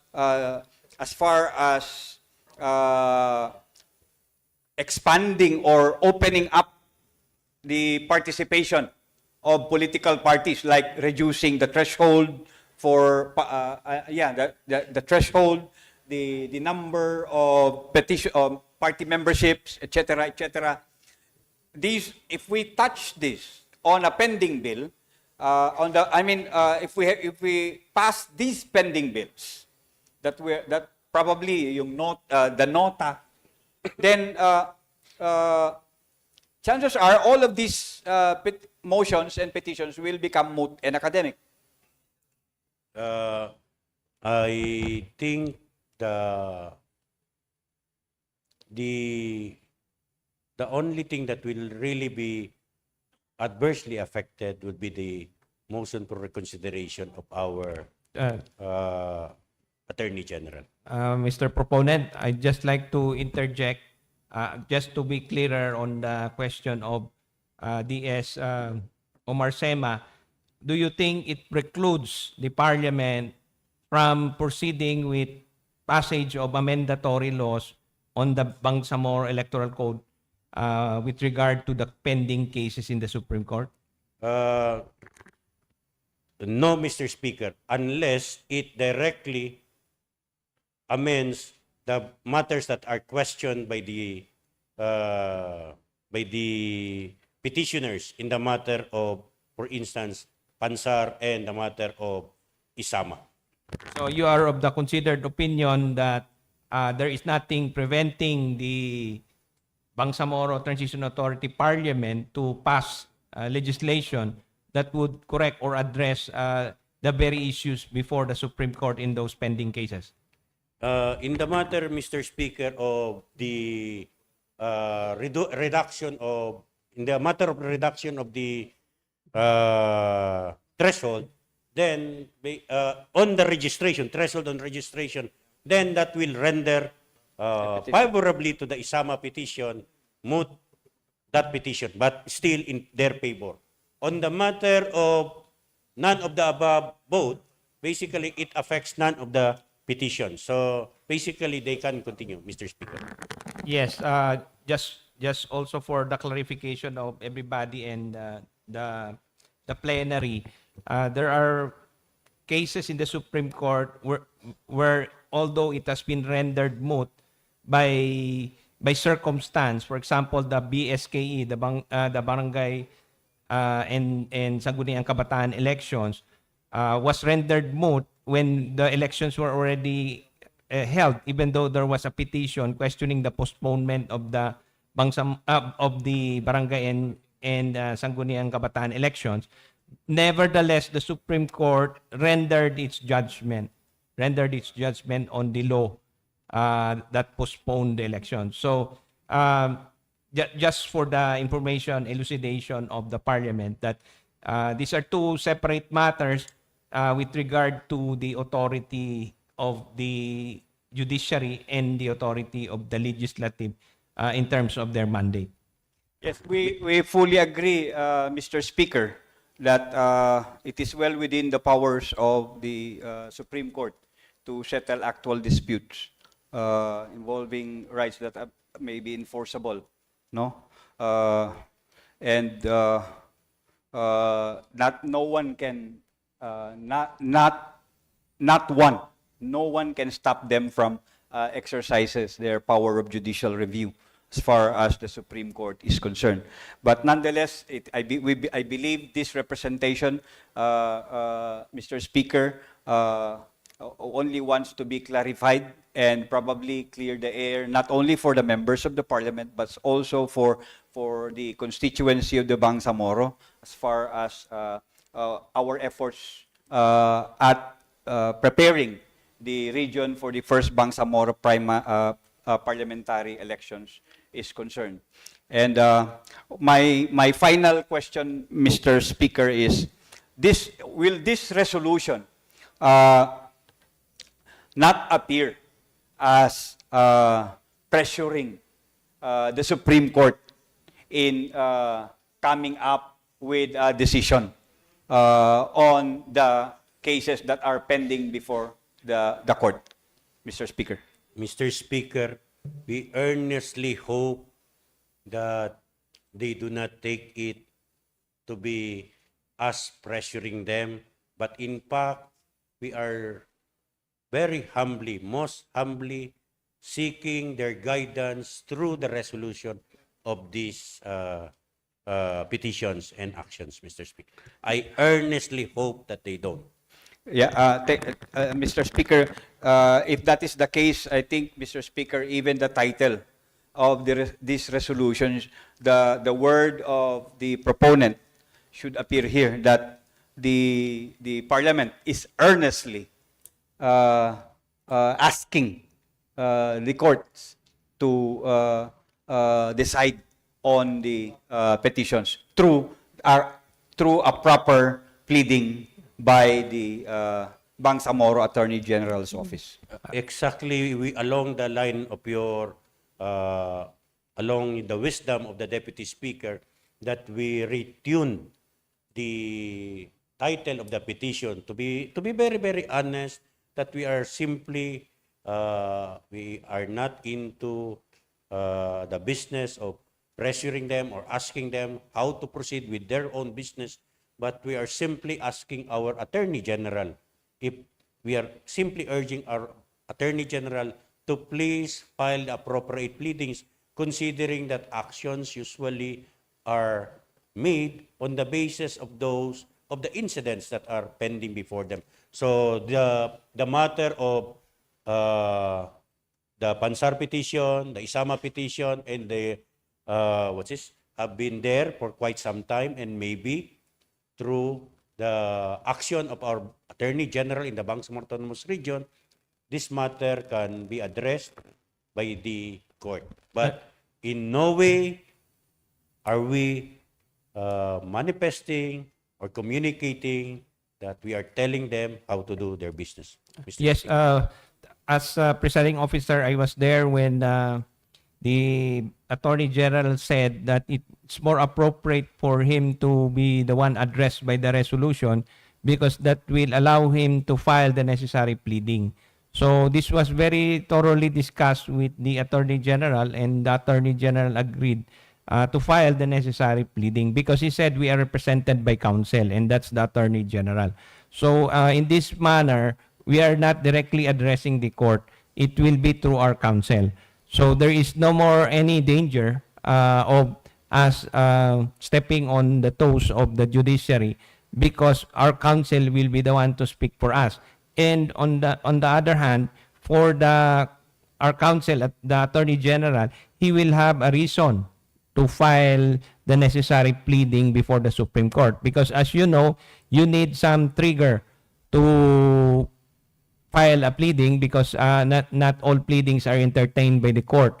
So with this development, if we'll pass this resolution, then the Attorney General can file the necessary pleading in order for the Supreme Court to respond. And it's not directly addressed anymore to the Supreme Court. No more question, Mr. Speaker. I submit to the will of the plenary. Thank you, Mr. Speaker. Thank you, Floor Leader. Honorable Presiding Officer, next to interpolate is the Honorable Attorney Nagib Sinarimbo. Move to recognize Deputy Floor Leader Attorney Nagib Sinarimbo is hereby recognized.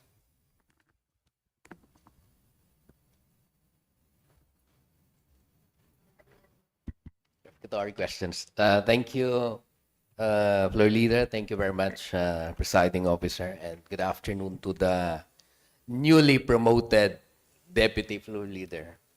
Thank you very much. Distinguished Also, sponsor of the committee report. Maybe just to aid and further clarify the issue at hand, Mr. Speaker, if the distinguished sponsor would yield to some questions. certainly, we would appreciate queries and interpellation from the newly promoted Deputy Floor Leader. Just to be clear on the pending cases before the Supreme Court, in particular, Pansar versus the Bangsamoro Transition Authority. So this is the case filed by the former mayor of Putig against the provisions of the Bangsamoro Electoral Code. Yes, Mr. Speaker. And in which case, the Bangsamoro government is a respondent and therefore represented by the Attorney General. Yes, Is that Mr. correct? Speaker. The same is true with the Isama versus the BTA. We are represented here because this one also pertains to a code or a legislation enacted by the Parliament. Yes, Mr. Speaker. In the case of Caballo versus, I'm not sure who's the respondent in the Caballo case because I think this is a case against the Extension. postponement or extension of the Election. of the transition and therefore the resetting of the election. In all likelihood, therefore, it would be the Congress of the Philippines and probably the Executive Secretary as well as the Commission on Elections. Mr. Speaker, we are also impleaded in that petition. So this case also impleaded the Bangsamoro government, and we are also represented here by the Attorney General. More specifically, Mr. Speaker, the Bangsamoro Transition Authority were specifically impleaded in all of these three cases. And what is common in the three cases mentioned, that is Pansar, Isama, and Cabalu, these are petitions to question the constitutionality or legality of certain legislations. Yes, Mr. Speaker.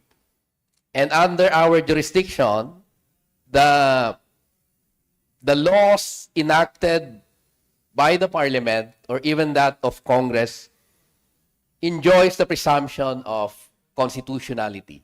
Yes, Mr. Speaker. And therefore, pending their declaration as unconstitutional, they continue to operate Yes, Mr. Speaker. as such. With respect to the other issues taken up by the resolution, and in particular, the issue of the COMELEC resolution, apparently pursuant to the ruling of the Supreme Court, subject of the pending motion for reconsideration of the Attorney General, the COMELEC resolution has a different effect and standing as against the three laws, or the three cases, the law in the case of Isama, Caballo, and Pansar. Because in the cases of Isama, Caballo, and Pansar, we can continue to perform certain actions or even obligations pursuant to these laws because these are presumed constitutional. Yes, Mr. Speaker. And therefore, in particular, we can continue to legislate the districting law despite the pendency of the cases questioning the electoral code because these are essentially presumed constitutional. There is no prohibition for the Parliament. Yes, Mr. Or Speaker. there are no legal issues that we may encounter. Mr. Speaker, the matter of districting is not touched in the Pansar petition. So therefore, we can continue with that matter is extraneous to the Pansar petition. Yes, and even if we grant that there would be adverse decisions in the future against the electoral code, such as requirement for registration, we can continue to proceed with the districting law because at this time, these are still presumed constitutional. Yes, Mr. Speaker.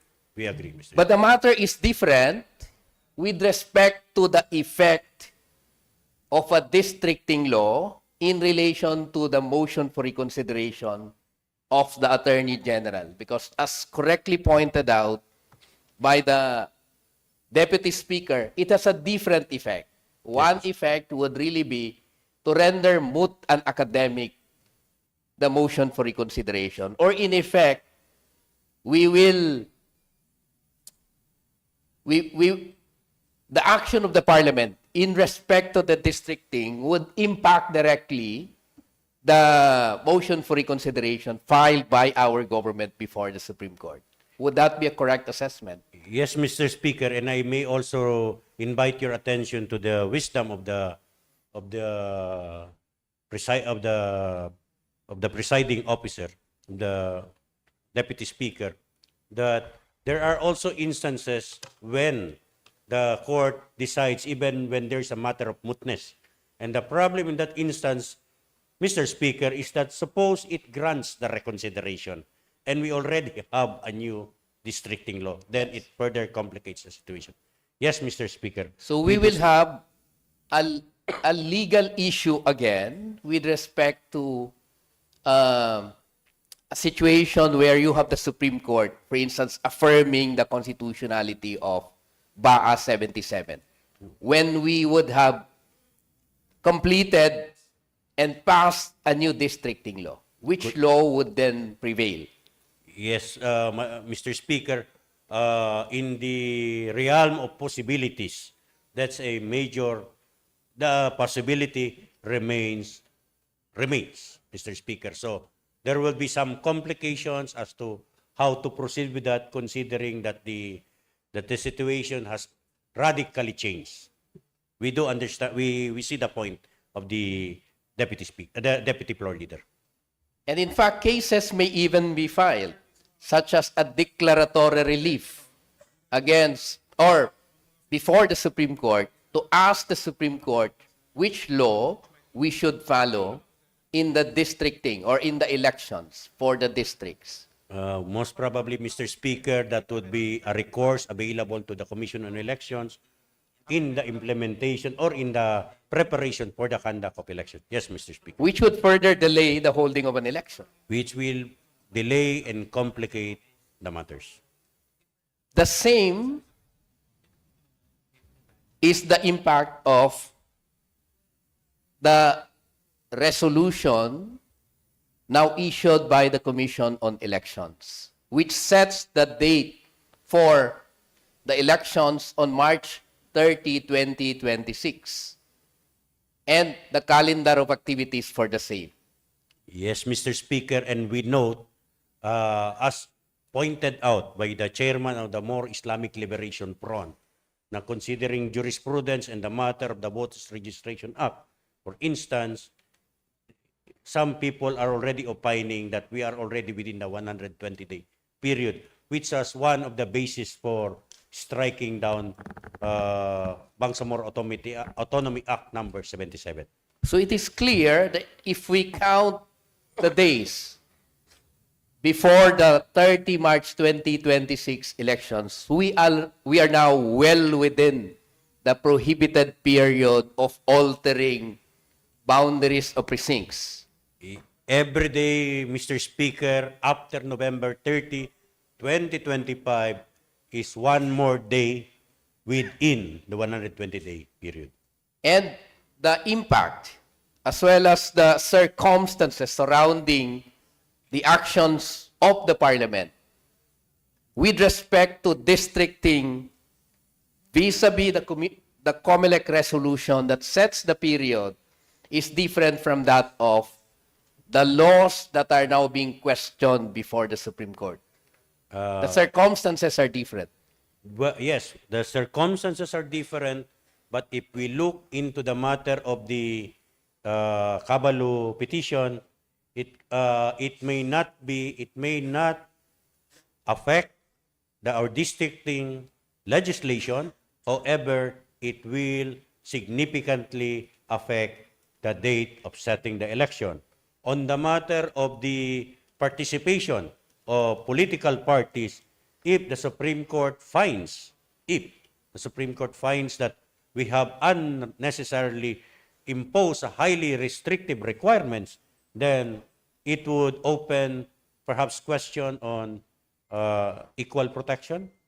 Then on the matter of the Pansar petitions on the Bangsamoro election code, for as long as it does not directly, if any of those action petition questions would address the conduct, the very process of the conduct of elections, then it may also further delay and affect the conduct of elections. But what is right now before us, because that is speculative, and as you were saying, our laws enjoy the presumption of regularity. The matter that really is that would have our actions would affect would be the petition on the motion for reconsideration of the Bangsamoro Attorney General's office. Yeah, very true, distinguished sponsor. In fact, in the first set of cases, even if we continue the districting law and pass it, we are not in effect disregarding any law.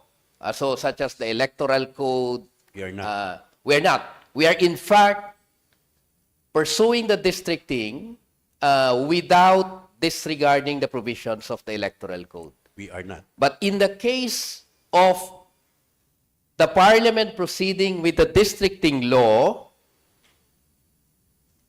we will in fact be completely disregarding the registration law upon which the Commission on Elections resolution that prohibits the alteration of boundaries of precincts within 120 days is a complete disregard of that law on our part.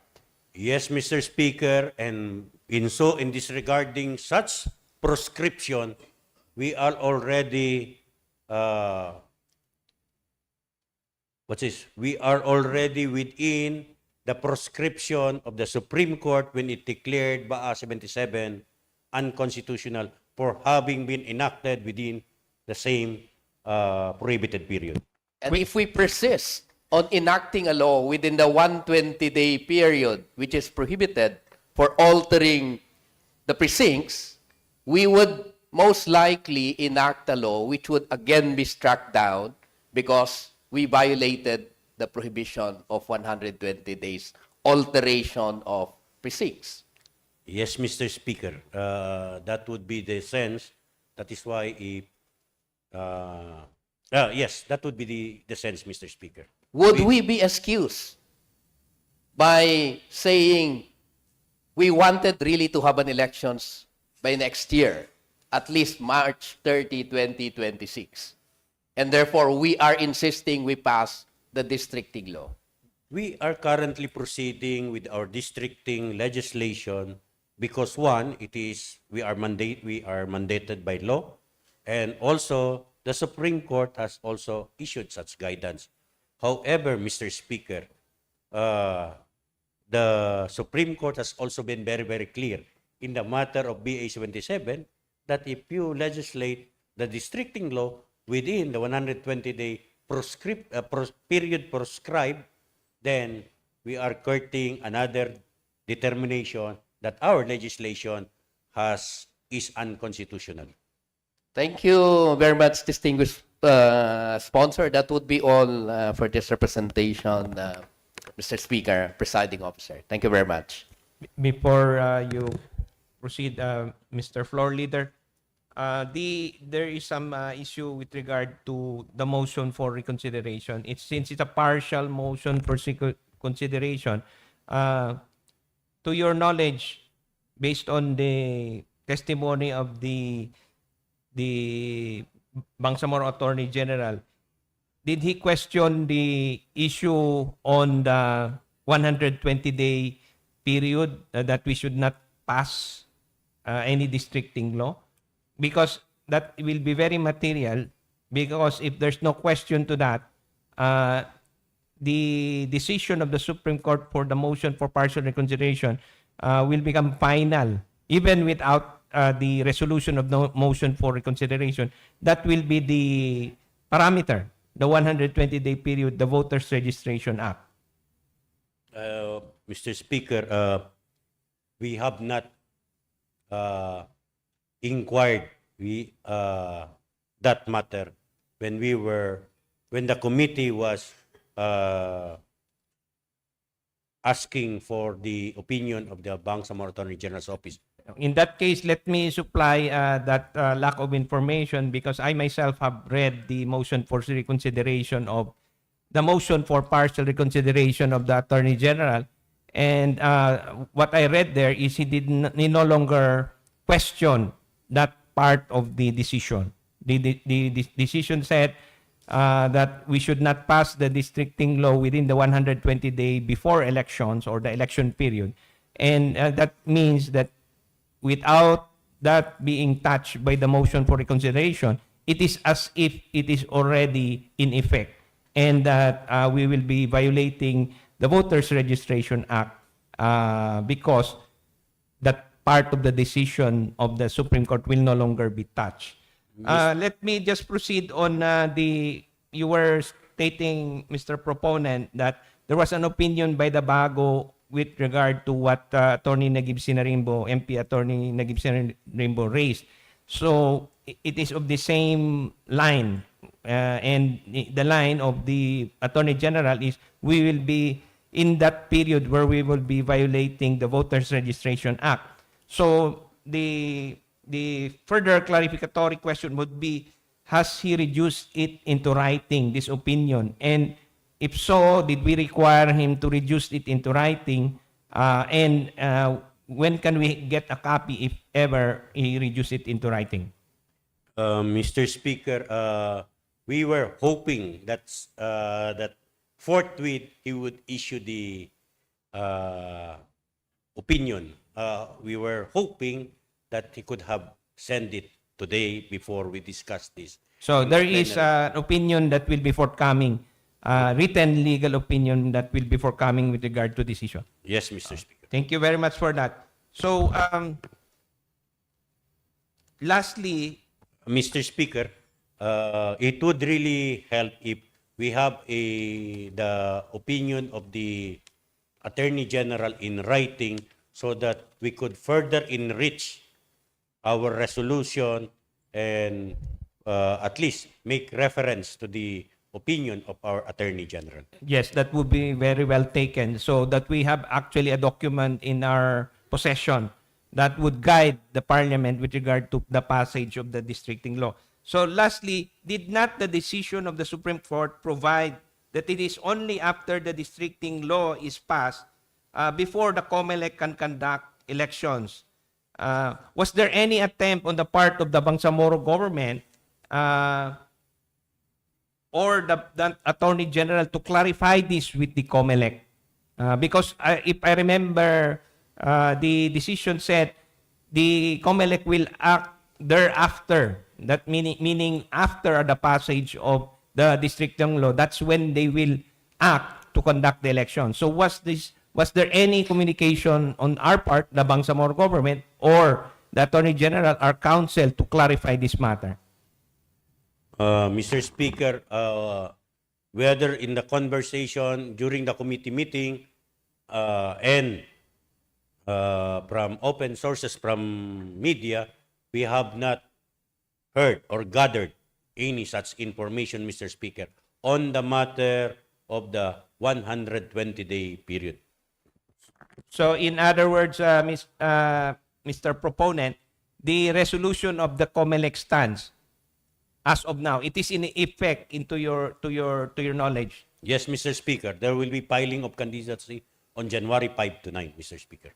Thank you very much. Mr. Floor Leader, go ahead.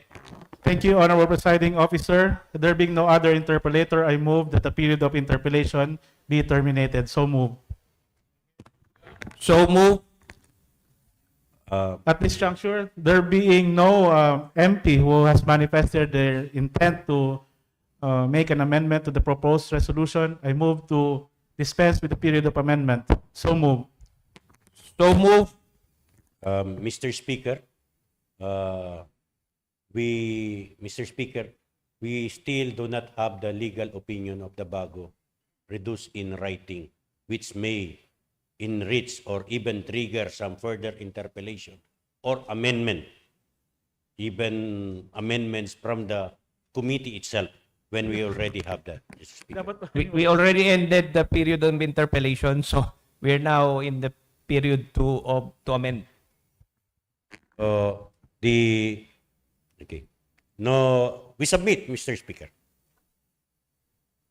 Oh, there being no amendment, same having been dispensed with, I move to approve proposed resolution number 194 pertaining to proposed resolution 772. So move, Honorable Presiding Officer. There being a motion to approve the proposed resolution 772, now we are presenting it to the plenary to approve. Is there any objection? All the people in favor say aye.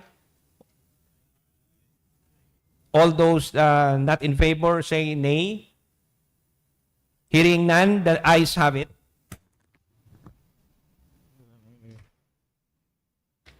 Lord Leader.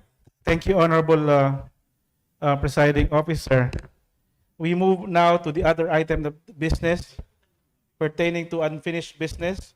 We have two, Committee Report 164 pertaining to consolidated bills number 353 and 25 on Bangsamoro Transitional Justice and Reconciliation Program.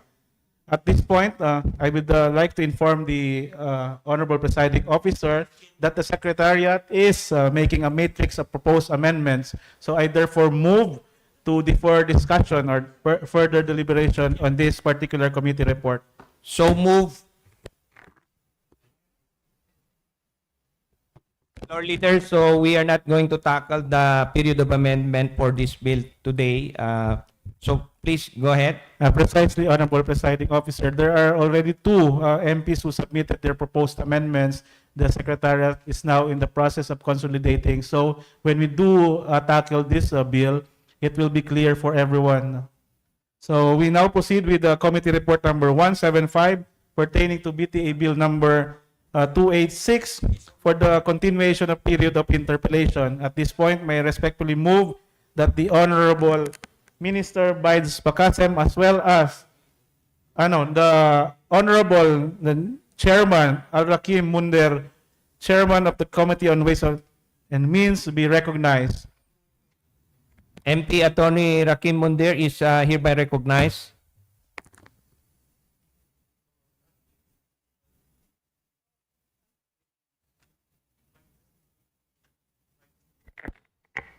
Thank you, Mr. Speaker. Deputy Floor Leader, I would like to respectfully manifest that today's period of interpellation will be the Minister of the Finance and Budget Management who will entertain the questions, Mr. Speaker. With that manifestation, I respectfully move that the Honorable Minister Bidex Pakasem be recognized. So move. MP Attorney Bidex Pakasem, Ubayda Pakasem is hereby recognized. So move. Thank you, Honorable Presiding Officer. We have 6 interpellators remaining.